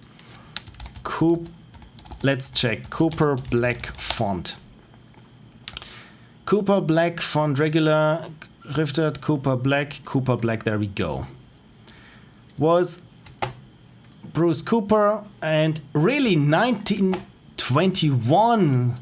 My God, I'm learning something here. 1921. This is fun, because I always associated that this font was probably late 1960s, but yeah. There we go. And by the way, this is the German version. Let's check here in the English one that you could read along. Released by the Barnhart Brothers and Spindler Typography in 1922. So, okay, apparently this could have been a candy from the 1940s, but it looks like 1970s to me for some reason. Anyway, here are the top candies. Almond Candy Bar, Ranchers, Hot Lips, but those don't really look like 1940s, at least the packaging, it looks current. Smarties, salt, M&M's, okay, so. Yeah, I don't trust this website. 1940s chocolate. There we go. Let's try something else. Yeah, again, 1940s always has to do something with the troops. Chocolate is a fighting food. Maximum nourishments with minimum, what does it say? No, I'm interested. Maximum nourishment with minimum bulk has been the objective of the U.S. Army in selecting the food for our fighting man. That is why the chocolate bar has come into its own every fighting front of the war. For there is more quick energy packed into a familiar chocolate bar than is contained in many recommended energy foods. So essentially, it's chocolate is pretty much is what you want as a soldier. So we recommend Cadbury's. You know what? This plain York. Doesn't this sound tasty? What's your favorite kind of chocolate? It's plain York. Yeah. But apparently it's a thing. It's a thing. Hershey's. I mean, everyone knows Hershey's, right? Even I know Hershey's. Hershey's milk chocolate with vanillin and artificial flavor, not artisanal flavor. Yeah, I'm completely off a tangent, but yeah, 3 chubbies. This is cool. Yes, but Hershey's is not chocolate, is it not? It says it's milk chocolate. Sweet almond Hershey's. Is it almond? Has it to do something with almonds? It's almond Hershey's sweet milk chocolate. Okay, so it's almonds. Oh dear, I'm allergic to almonds. Let's not pick Hershey's. So 1940s chocolate Russian bars, chocolate bars, USA. Let's go with that. I mean, they claim it's chocolate. Yeah, right. Like ketchup is technically a vegetable. Hershey's tropical chocolate. Chocolate bars. Butterfinger. Really, this is that old? Snickers. My god, this is Snickers in the 1940s and essentially it still looks the same. Oh my god. Quality that you can taste. It's chocolate, but I hear non-Americans half hate it. Yeah, I've tried it once and for some reason it tastes like... I know this is impossible, but if you water down chocolate and it's half water, and this is what Hershey's chocolate tastes to me. But I mean, since I'm in Europe and we're pretty much every other European country is very close to Belgium or Switzerland, where the good chocolates come from. Yeah, we're very, very spoiled. Nestle, what is Baby? Is it Baby Ruth? Baby Ruth. Chocolate is a fighting food. Oh, Nestle. Oh my god. Cadbury's. What is Cadbury's? We recommend Cadbury's chocolate bars, metal advertising wall sign for 5 great British pounds. Yeah, I think I want something 1940s American. I mean, this is a chocolate ration of the US Army Emergency Ration D. To be eaten slowly in about half hour. I'm sorry, I find this hilarious. So this is the US Army Field Ration D, and it is to be eaten slowly in about half an hour. So don't gobble up this sorry piece of chocolate in one bite. I'm sorry, I find this hilarious. By the way, it also doesn't look like chocolate. It looks like the sole of a boot, I have to say. But it says ingredients: chocolate, sugar, skim milk powder, cocoa fat, oat flour, artificial flavoring, and vitamin B. Okay, this is healthy then. Those emergency army rations of chocolate are very, very dry, so you can't eat it quick. Oh, okay. Thanks. I mean, does this look tasty? It looks like it was carved from an old piece of wood. So yeah, I would assume that you really. I mean, this is army, so of course, if it's fun, you're doing it wrong. Yeah, let's just, apparently the chocolate has not been wrapped in some sort of tin foil, but maybe, I mean, this one looks like it came in tin foil, right?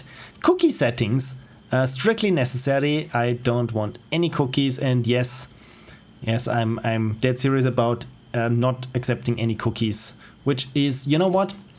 I think the biggest problem that we have with cookies, and I mean, we all know they are bad for your health in a sense that they are bad for your privacy and so on. But the biggest problem was calling them cookies, because if someone asks you, do you want to do you reject all cookies? No person in their right mind, or unless they're diabetic, probably would say, no, please, I don't want any cookies. If we instead called those those little text files that websites use to track you instead of cookies, let's call them little poison pills. If you call them that, and if your website asks, do you want to accept all poison pills, you probably would be more likely to hit no. But yeah. And Digital Shay says, maybe in an emergency situation that dry chocolate tastes amazing. Yeah, it's always a matter of circumstances. When I'm really hungry, I eat things that I usually don't eat, and the worst part of it is that it's actually tasty, whatever it is. So yeah. So okay, so what have we learned from this 1940s chocolate bar? Plain York chocolate.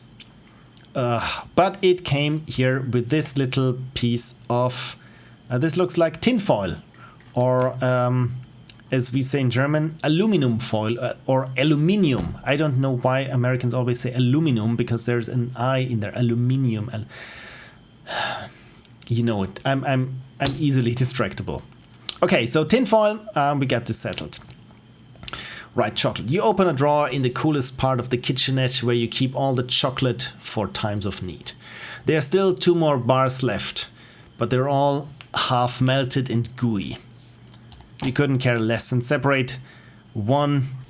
You know what? Let's rub into the faces of our readers that we really have done our research and say you couldn't care less and separate one plain York from its tinfoil. So yeah, this is really, as we say, the wood hammer method to really hammer it in. Yeah, we have done our research. Price 4D, so probably British. 4D. Oh, is it British? What is 4D? Is it for dense? For British Downs? I'm not quite sure, but could be. I mean, plain York sounds very British. 4 pence. Oh, really? 4D is pence, I think. Okay.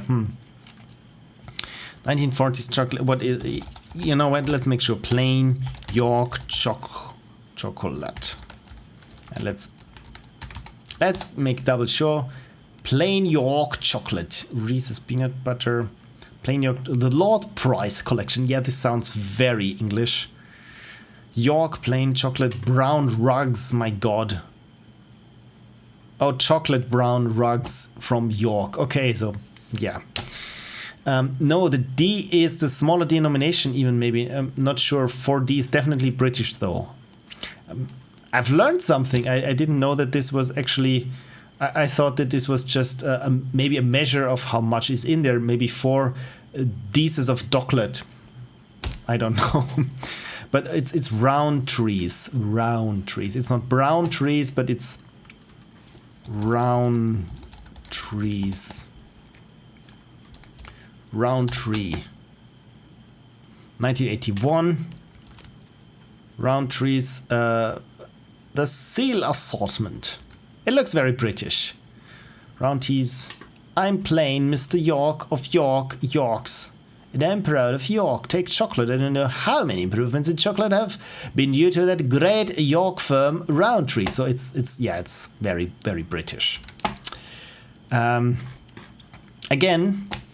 1940s US chocolate. Probably, oh, not Roundtrees. There we go. No, not plain York. US 1940s. Oh, the num block is not activated. This explained. 1940s. Chocolate, US.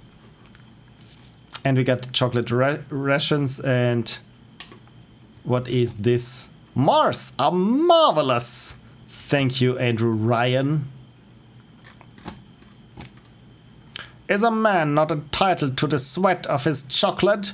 No, says the man in Washington. It belongs to the government. No, it belongs to the poor.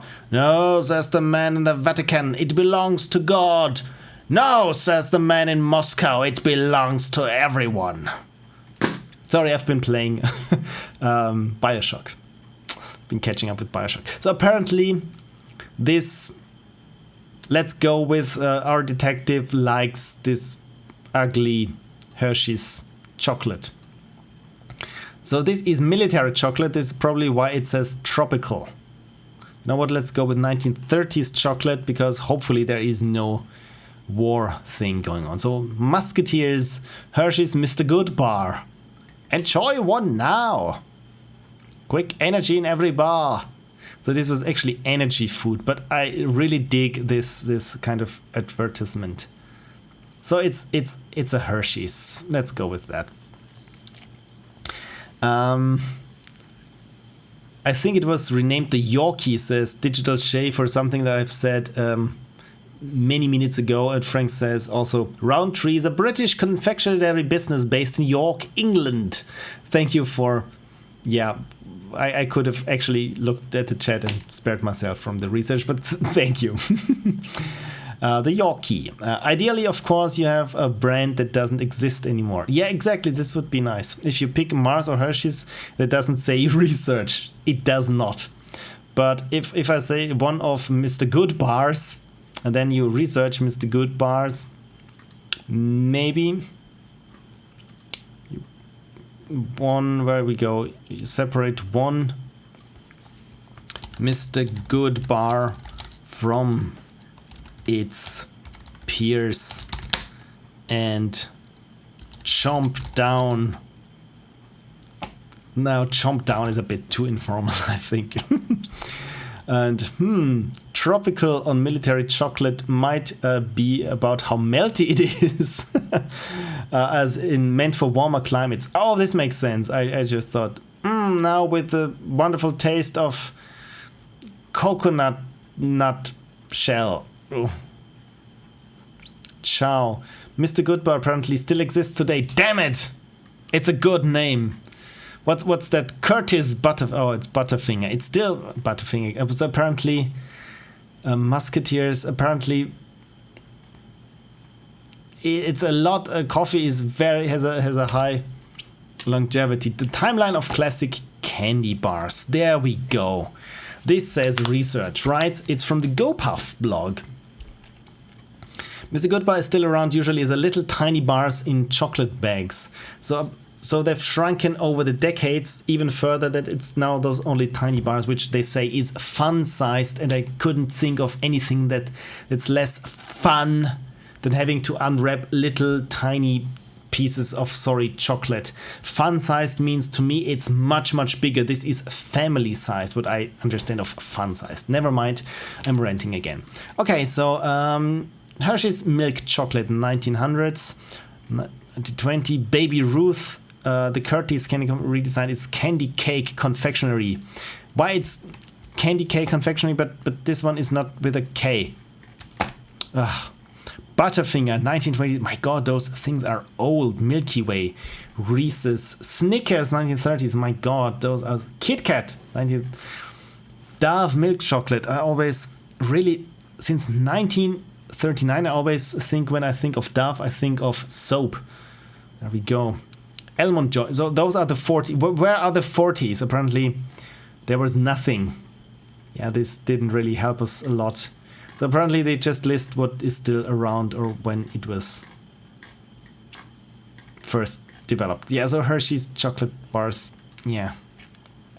Doesn't say research. This just says stock image. So Mr. Good bar. I really want to show off that I did some research, and my research just told me that, yeah, pretty much anything that's still around today was also around like almost 100 years ago. Nestle chocolate cream, the Three Musketeers, and almond gold from Whittaker's. Goo Goo Nourish Lunch. Is this for kids? A nourishing lunch. My god, the 1920s, 30s were so wild. What was it, 1955? I don't know. Feed your kid cocaine and chocolate, and then give it a good smoke, because this makes it live a healthy life and be prosperous. Yeah, I'm really, actually, I'm quite afraid of what scientists will tell us in 80 years what was bad in the 2020s of what we thought was very healthy food. Does the detective have to like chocolate bars? I have a great pick. if it can be packaged cookies. I mean, pretty much anything that's chocolate, right? So yeah, maybe is it chocolate cookies or with a high amount of chocolate? Brief history of chocolate. Okay, I'm really worried about this brief history of chocolate. Oh my god, it starts at 3000 before Christ. Okay, let's see if we're somewhere here in the 1940s.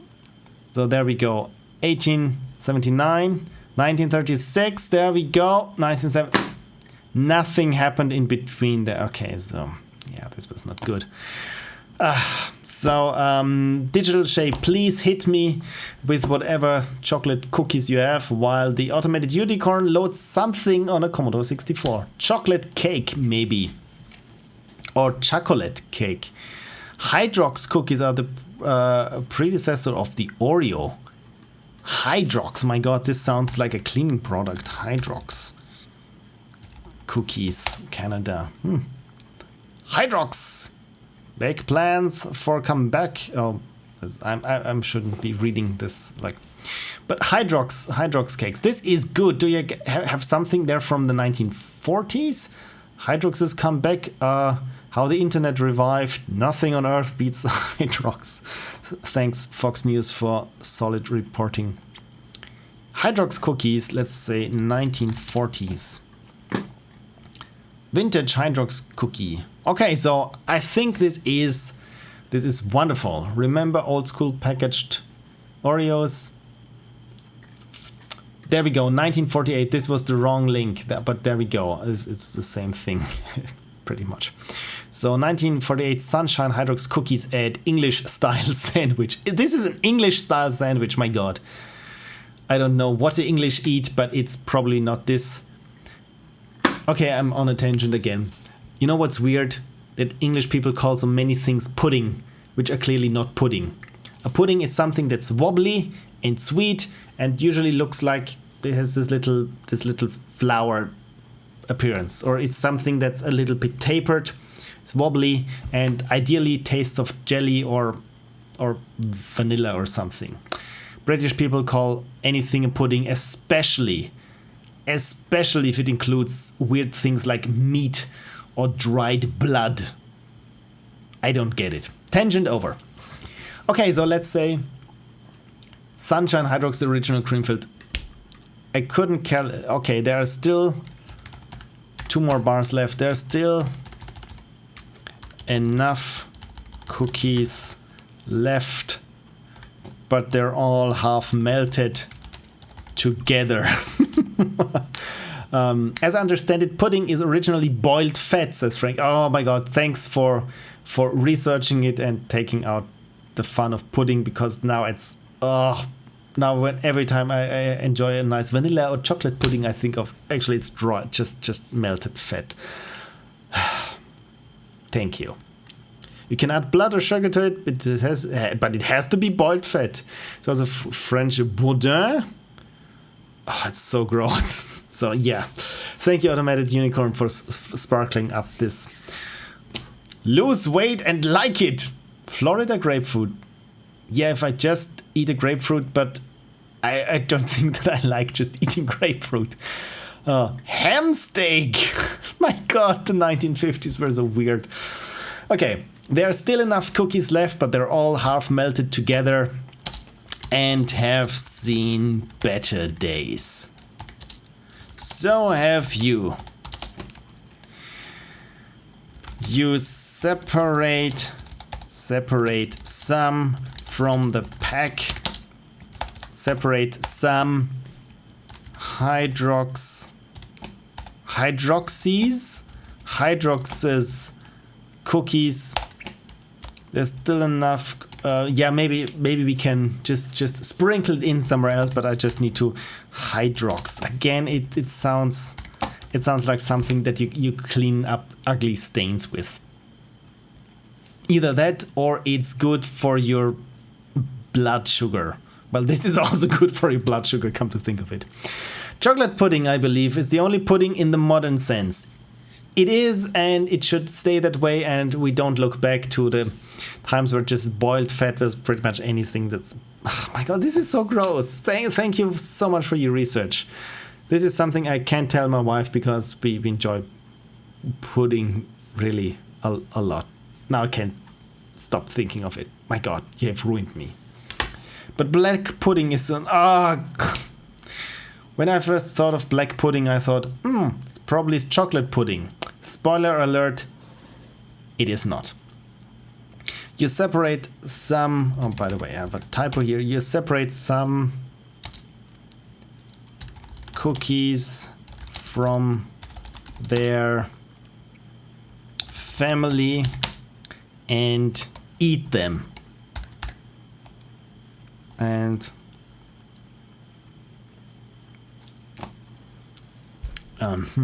yeah, it does. They picked it so to sound chemically, to sound edgy and cool. This is so fun. This is so fun when you think about it. What's edgy and cool in a certain time period? It's like having those retrofuturism also from the 30s where everything had fins and looked like a spaceship, or how people thought spaceships looked like the super aerodynamic thing. And Hydrox, because it sounds cool, is probably maybe if you invent Oreo cookies right now, you would call them maybe Bitcoin Deluxe or something, or tasty Bitcoins, or crypto cookie or something, to be super cool and edgy and horribly dated, just like in 5 years on. Or you have crypto fidgets. There we go. You separate some cookies from their family and stuff them in your mouth. They taste old and dry, but the contained chocolate is just what you have been craving. One more, not once more. Another one. No, it's enough. We've had enough cookies. Okay, so you open a drawer in the coolest part of the kitchenette where you keep all kinds of chocolate for times of need.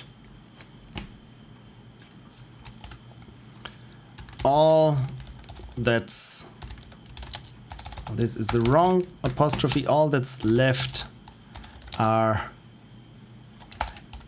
All what's left, probably. All what's left is half... There we can put it. Half a box of Hydrox cookies.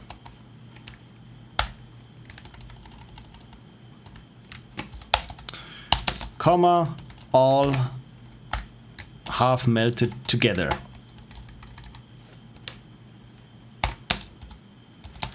And soggy, soft, crumbly, dusty, all half melted together. And I need another word here. All what's left is half a box of Hydrox cookies, all half melted together, and dry. Not dry. I don't know how they can be melted together but still dry, but maybe yes, soggy. You know what? And soggy from the filling. In short, they have seen better days, so have you. You separate some cookies from their family. Is a bit hard, but maybe you separate some cookies from... What's this big mess of something that's just mushed together? That doesn't sound very appealing. You separate some cookies from the mess. Woohoo, I made it! Welcome, Commander Stitch. I'm right now in the process of describing cookies, chocolate cookies. You separate some cookies from the amalgam and stuff them in your... Yeah, this is not the right word. And you're back in Ohio. Cleveland! This is all I know about Ohio. Separating cookies. Yeah, I'm in the process of writing my detective story, and we have been. This is the path when you choose chocolate as your vice. And I'm trying now what happens when you find some old cookies and stuff them in your mouth because you're just craving coffee, craving chocolate. Okay, focus fill. Maybe just for 1 minute. You open a drawer in the coolest part of the kitchenette where you keep all kinds of chocolate for times of need. All what's left is half a box of Hydrox cookies. Okay, there we have half a box and again half. So all melted together. They're not just half melted together, they're just melted together. All melted together and soggy from the filling. Soggy with the filling. Does this make more sense? Soggy from the filling. In short, they have seen better days. So have you. You separate some cookies from the amalgam and stuff them in your mouth. They taste old. They taste as old and dry. Well, now they are not dry. They taste as old and dusty as they look. But they contained chocolate is just what you have been craving. Right, and then it goes, tomorrow you will run out of cookies. Yeah, we'll run out of chocolate, but that's a different story. For today, and there we are with the Vice chocolate. So for today, I'm just going to copy this chocolate. For today, you return, you close the drawer with the remaining cookies. That's not how you write remaining cookies. With the remaining chocolate. Let's really drive this in. Chocolate cookies. I don't know how I would be typing on a typewriter because I'm making so many typos because I'm super sloppy typer. But yeah, thank you, digitalization. And Frank just says, okay, what are your concerns, Frank? What is the problem when you say Okay, yeah, you know what? Let's just copy this and try it out. And I start from here in the debugging mode. So don't mind all those macros that are written out now. So you pocket your wallet and there we go. A bite of chocolate. You open a drawer in the coolest part of the kitchenette where you keep all kinds of chocolate for times of need. All what's left is half a box of Hydrox cookies. I was thinking, says Frank, about using surplus army ration chocolate to get the 1940s feel, but I'm not sure if that would work. You know what? I mean, since it's chocolate, maybe I can have my detective come across some army rations later on. I mean, it's in the 40s. It's not quite sure if it's before the war, during the war. Probably the detective would be drafted for the war. I am not quite sure. Or is it probably it's after the war? I would go with probably late 1940s, 1948 or something around that. But tomorrow you will run out of chocolate, but it's a different. You know what? I can't work with this with all the macros written out. I need to see it as players would see it. So again, just from this passage. If it's right after the war, surplus ammunition sounds pretty plausible.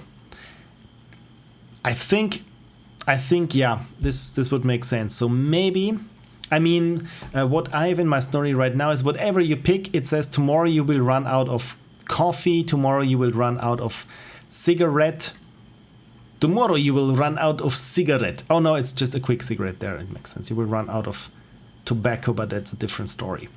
Right, so I think there is this one quest on the first day to get whatever your vice is for the next day, or at least the day thereafter. Maybe along those lines. But I think getting the surplus army things that haven't been used during the war, and there's plenty of horrible tasting chocolate around. I think I agree that this would make sense. Automated unicorn just chuckles happily to itself, and frankly, shouldn't we all at times just happily chuckle to ourselves? Also helps you in public transport to get a seat. Right, so let's try a mug of coffee, and everything looks correct. You open the dusty Maxwell house can. I did my research, and a bite of chocolate. You open a drawer in the coolest part of the kitchenette where you keep all kinds of chocolate for times of need. This works, all what's left is half a box of Hydrox, yada yada yada. Chocolate is just what you've been craving. Tomorrow you will run out of chocolate, but that's a different story. For today, you close the drawer with the remaining chocolate cookies. Okay, we have now here 3 times chocolate. I think that's one too much, even for me. So you close the drawer with the remaining, where is it? With the remaining cookies. There we go. Beautiful, beautiful.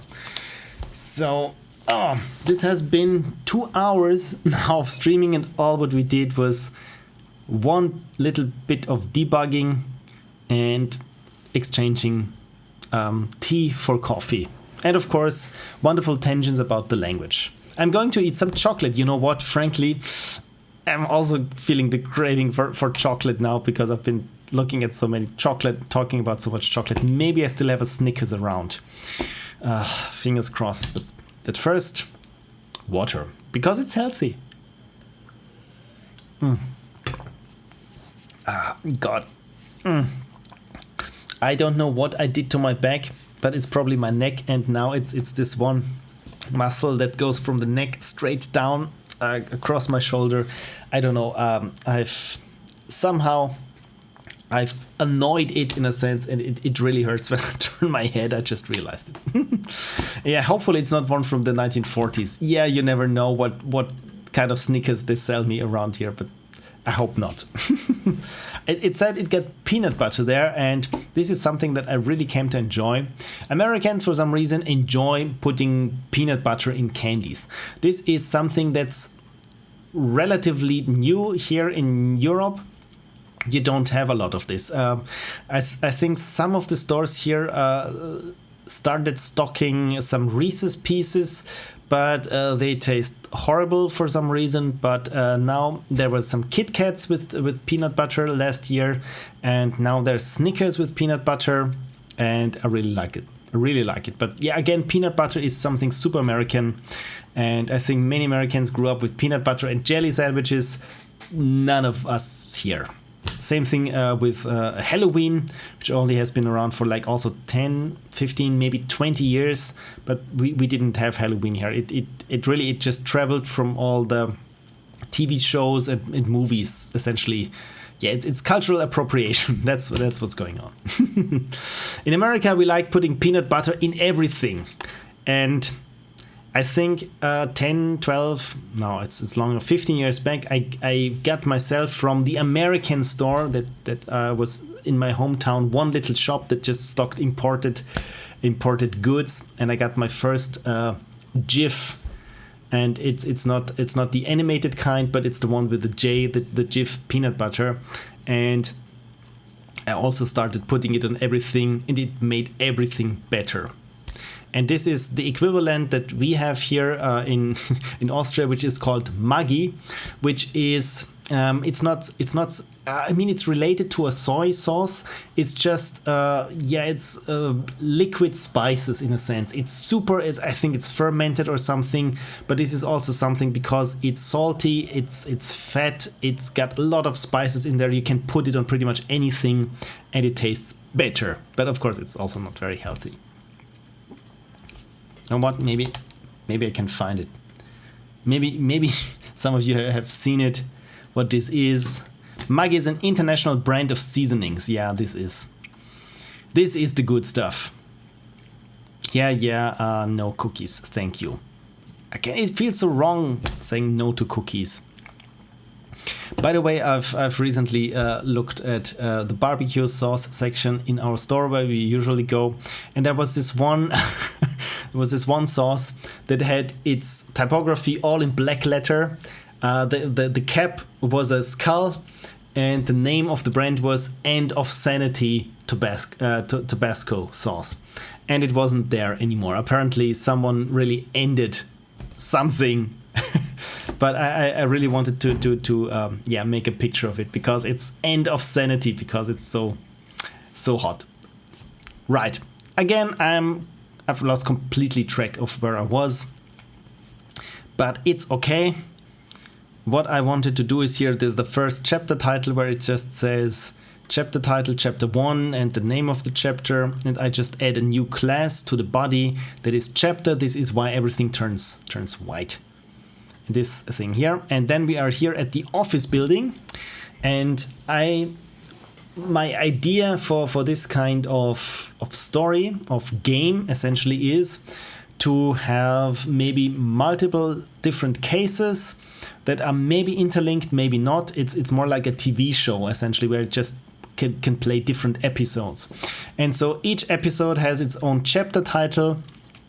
And right after, of course, since this is after all a game, I need to set certain things. So where we start, this chapter starts at the office building lobby. It's forenoon, it's sunny, and maybe we should also define the items, because the items are currently defined in this huge set here at the beginning. It's not huge right now, but maybe I should have a certain set of items that are related to certain episodes, so to speak. But right now everything is just there. But maybe it would make sense in the long run to separate this out.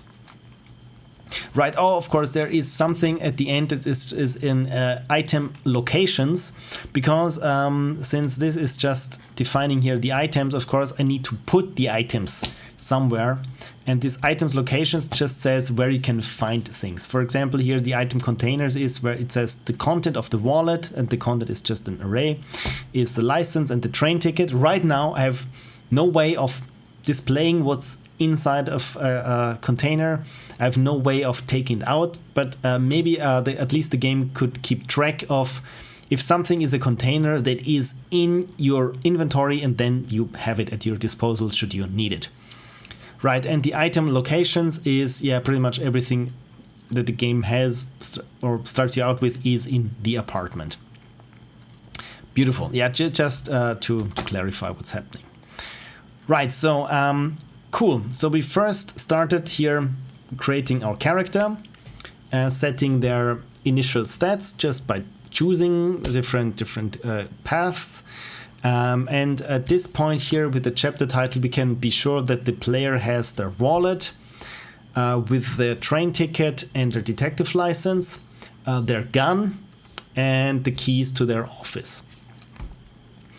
But should this chapter change, and maybe I want a different starting chapter, I also still want the player to have pretty much everything that they have picked up here, because I think this is something that they will always have as a default, at least in my story, in their inventory. So maybe it would make sense to have this part here of the items location also here when I'm setting up the story. So where whatever these things are, now they are here and not in the apartment, but in the player's inventory. Let's start the game from here and see whether this works. Sorry, I need to hit play first. There we go. So here we are in chapter 1, and there is everything. I mean, it's now blacked out because I changed the foreground color to black because it's hidden anyway. And then I say begin, and we're in an undefined location Oh dear, but in the inventory we got the detective license, the train ticket, the wallet, the gun and the office keys. But the detective license and the train ticket should be inside the wallet and shouldn't show up here, which is bad, but the good thing is that what worked is that it's sunny and it's morning, so that this at least worked. Okay, so let's take care of this. So location is lock office building lobby. This is spelled correctly. I copy it now just to be super sure and paste it. Yeah, it looks pretty much the same. Office building lobby. It's weird that it didn't carry across, but probably because it needs to be set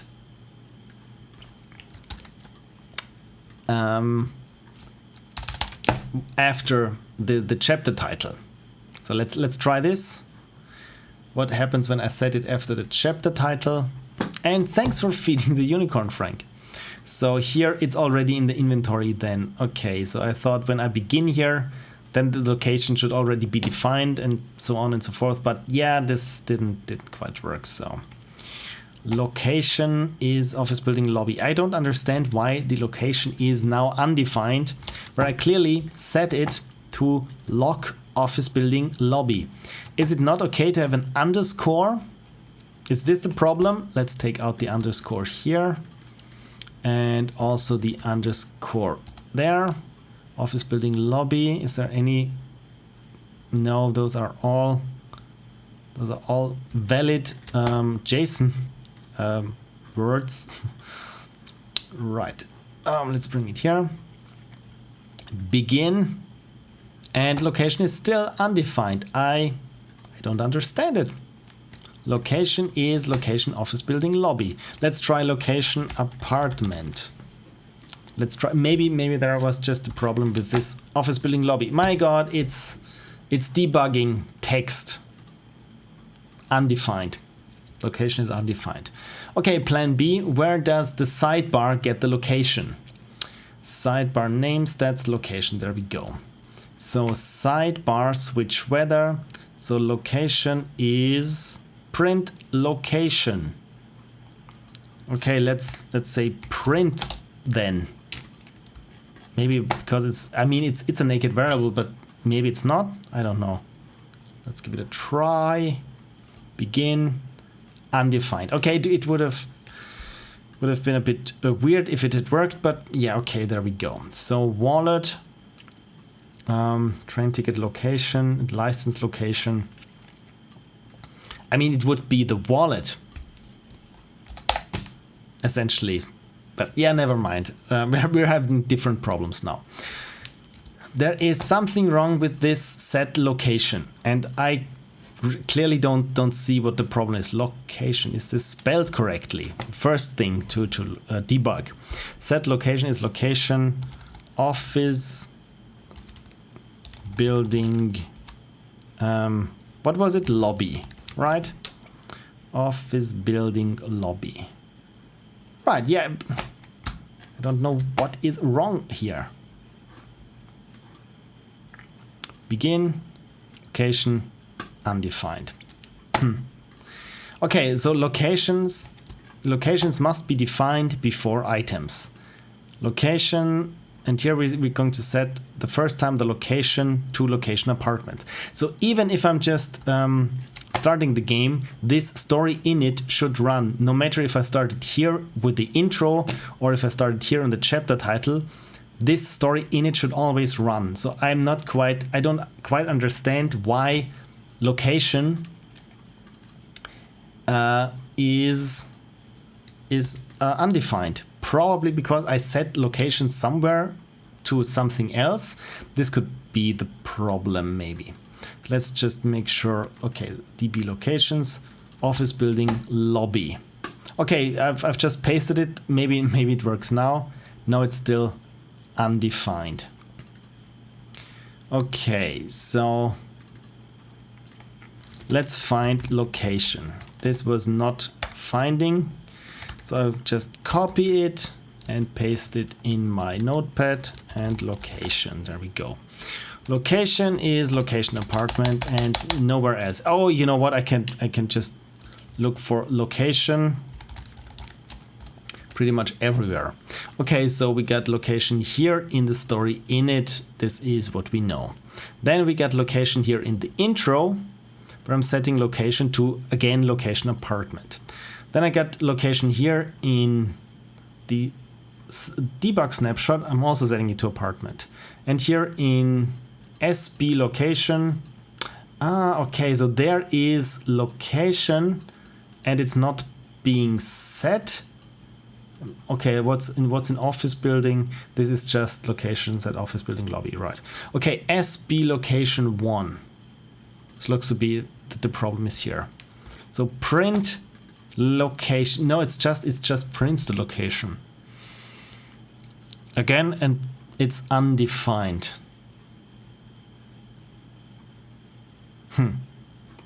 But if I start the game here with the intro, let's try this. It should read apartment. No, it's undefined again. Okay. In which location is location not being set to the location? The thing is, it's set everywhere to location. But apparently the sidebar, it appears to me that, I mean, let's just go through and see if this location changes, because I'm not quite sure if I changed it somewhere else to something.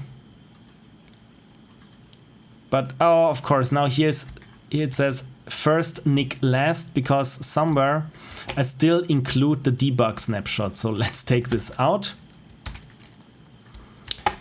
But it feels to me that the sidebar gets a different location than the rest of the game. Because I said here location to location apartment, and you know what? I will set it here again in the second passage, just to see if it's maybe with the updating has to do. No, doesn't matter, because this thing actually gets recreated or re-rendered every time I click on a new passage. So if some changes were made between two passages, they should show up in the sidebar. Location is undefined. Okay, again, let's make sure that it's correctly. Set location to location apartment. You know what? Let's set location to something. And yeah. Let's try this and see if where it shows up essentially. So if I say class inventory, let's say let's do the good old printf thing, right? So I'm going to say print location, and I set the location to apartment, and I say print location again, and then it should read blue apartment. Okay, so it's first apartment and then it's undefined. Okay, now this is interesting. So I'm setting the location to apartment,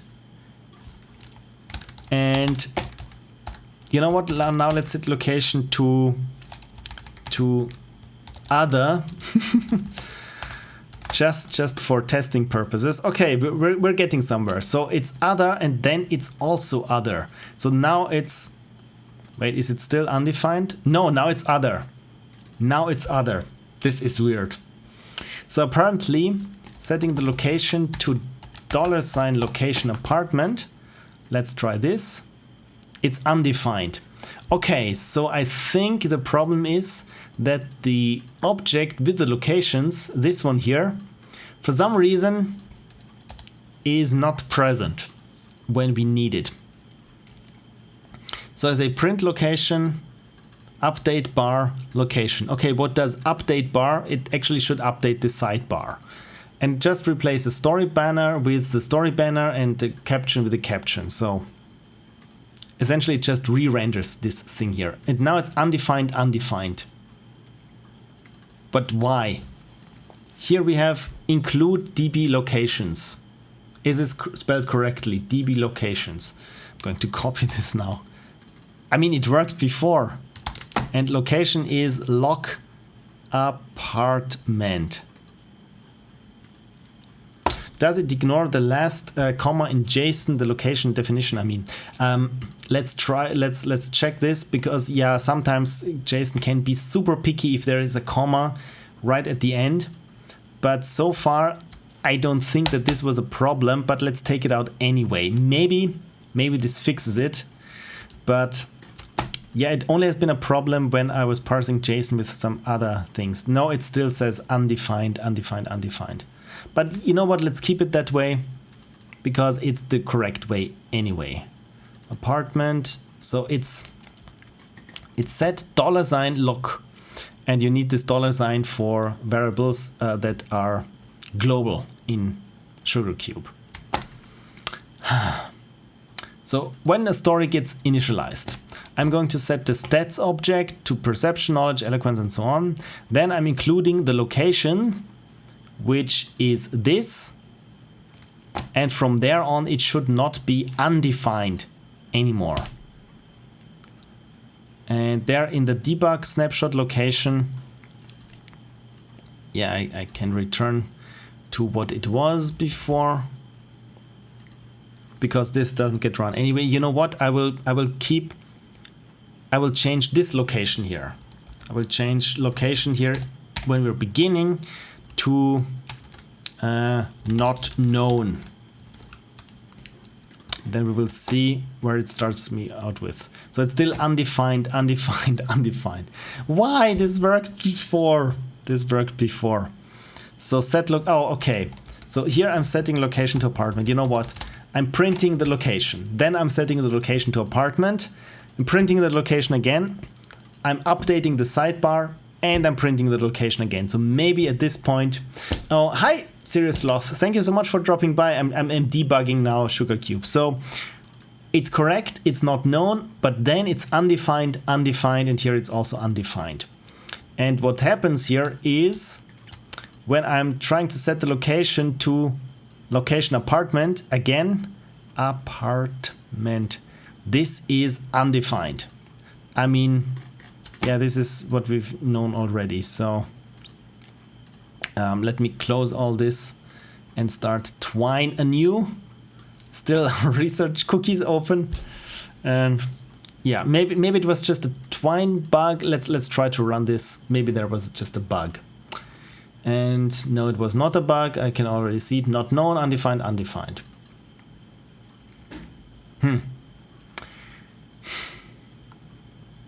You know what? I will see.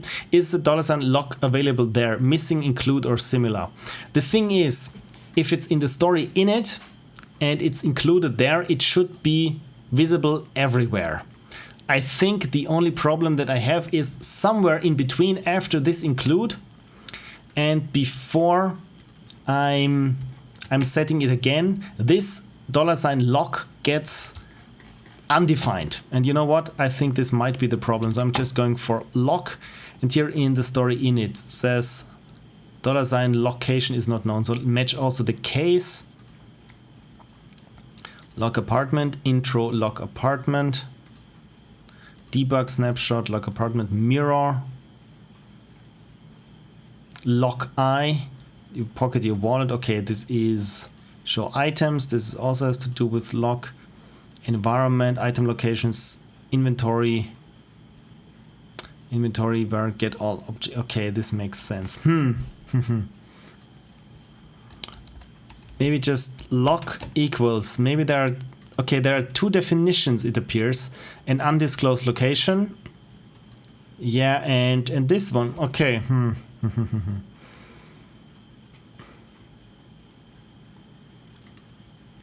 You know what I could try? I could try to include this DB location again. Include DB locations. Is it called locations? DB locations, yes. Because then it should, there we go, not known, apartment and apartment. So somewhere after getting initialized here with the locations, it got lost along the way. I mean, I could just leave it there where it is and say include locations, because then it is defined. But what I don't like about this solution is that it's putting a band-aid over the problem. So since I've been streaming for 2.5 hours already, I think I will try to fix this bug and then call it a day, because my shoulder again is killing me. This I don't like. But set lock to apartment. Yeah. Okay, so the story init runs. You know what? I will just go through them one by one. So locations is include DB locations. What happens in DB locations? This. What happens next? Then we set location to not known. Again, I will just keep it empty or something. I don't know. Then include DB items. Maybe there is something wrong. DB items set item. And include DB item locations. Set item location is lock apartments. Okay, so I'm not redefining what location is. Okay, then what happens next? Include DB items. Yes, this is what we have done. Include DB character. Maybe there is something. DB character. The eyes, the build, the vice, the looks, and the stats, but yeah, no locations. What happens in DB locations stays in DB locations. Exactly. This is good. Character flags has name. Include DB environments. Maybe there. Environments. Set location to an undisclosed location. And yes, this is the problem. It happens here in environments, and I'm redefining lock for some reason in environments. I don't know why this happens here. Is this a bug from Twine, or did I really put it and paste it here? But now it should work. Location, apartment. There, we've solved it. It was just a stray line somewhere. I'm just setting here the location to apartment when we start the game. Apartment, you awaken in a dingy little apartment. Wonderful. This was the problem, and now if I launch the game here from the chapter title. No, this was testing. Play. There we go. Chapter, bruises begin. Office building, lobby. It's solved. And we got our wallet, our gun, and the office keys. We know where we are again. We are not in an undefined location. This is not very helpful, especially if you don't have anyone to ask for directions.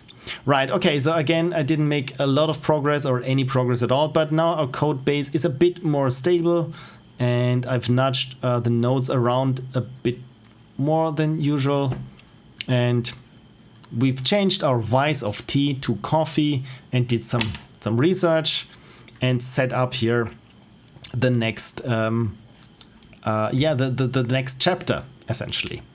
And finally, I include the bar to update the bar. The other fix would have been to print undisclosed instead of undefined. Exactly. Maybe this is how the I think I've mentioned this a couple of times with Wing Commander 3. When you close Wing Commander 3, it says thank you for playing Wing Commander 3. Actually, this was a error message of the memory handler, and thank you. And it said something like, Wing Commander 3 has crashed because, or the app has, the application has crashed because memory error or something. And all they did was go into a hex editor and change the string from the error to thank you for playing Wing Commander. And you know what? Maybe I could do this with a JavaScript interpreter where everywhere it would say undefined, it just says undisclosed, which gives it a much more mysterious atmosphere. Wonderful. So, and the last thing, of course, is to put this back into my Dropbox. So how to export this? I've shown this also the last time. Super simple. You just open up here and say publish to file. Then it prompts you for a file name. I just put it there on desktop and give it today's date and time because I'm super organized. 2329 Twine Detective. Boom, there we are. And this was interactive fiction and ranting about language and researching chocolate cookies from the 1940s. Thank you so much for spending your Sunday with me. I'm really sorry for this much, but I hope at least it was somewhat entertaining if it was just me randomly ranting about language and stuff. So yes, I hope you have a great week, and I know that I will do something about my shoulder. And yeah, what is my plan for the week? I don't know, because I'm on vacation, and since it's Corona time, it mostly means, yeah, we're staying at home anyway and just doing day trips or something. But apart from that, I'm just trying to relax and get continue, of course, on the Ludum Dare 48 postmortem. So with that said, again, thank you so much for dropping by. Let me switch over to the big cam. Yeah, this is the big cam. And have a good one, says the Relax Parker. And Frank says, I ate a lot of chocolate and I blame you. And I think we can all agree to eat chocolate and blame me for it, because I can take the blame of eating chocolate, but I won't care because I'm so full of chocolate then myself, because this is my plan for the evening. Again, thank you again very much for witnessing this little catastrophe. That is my weekly stream, and I hope you have a great week. And as always, yeah, see you soon. There we go.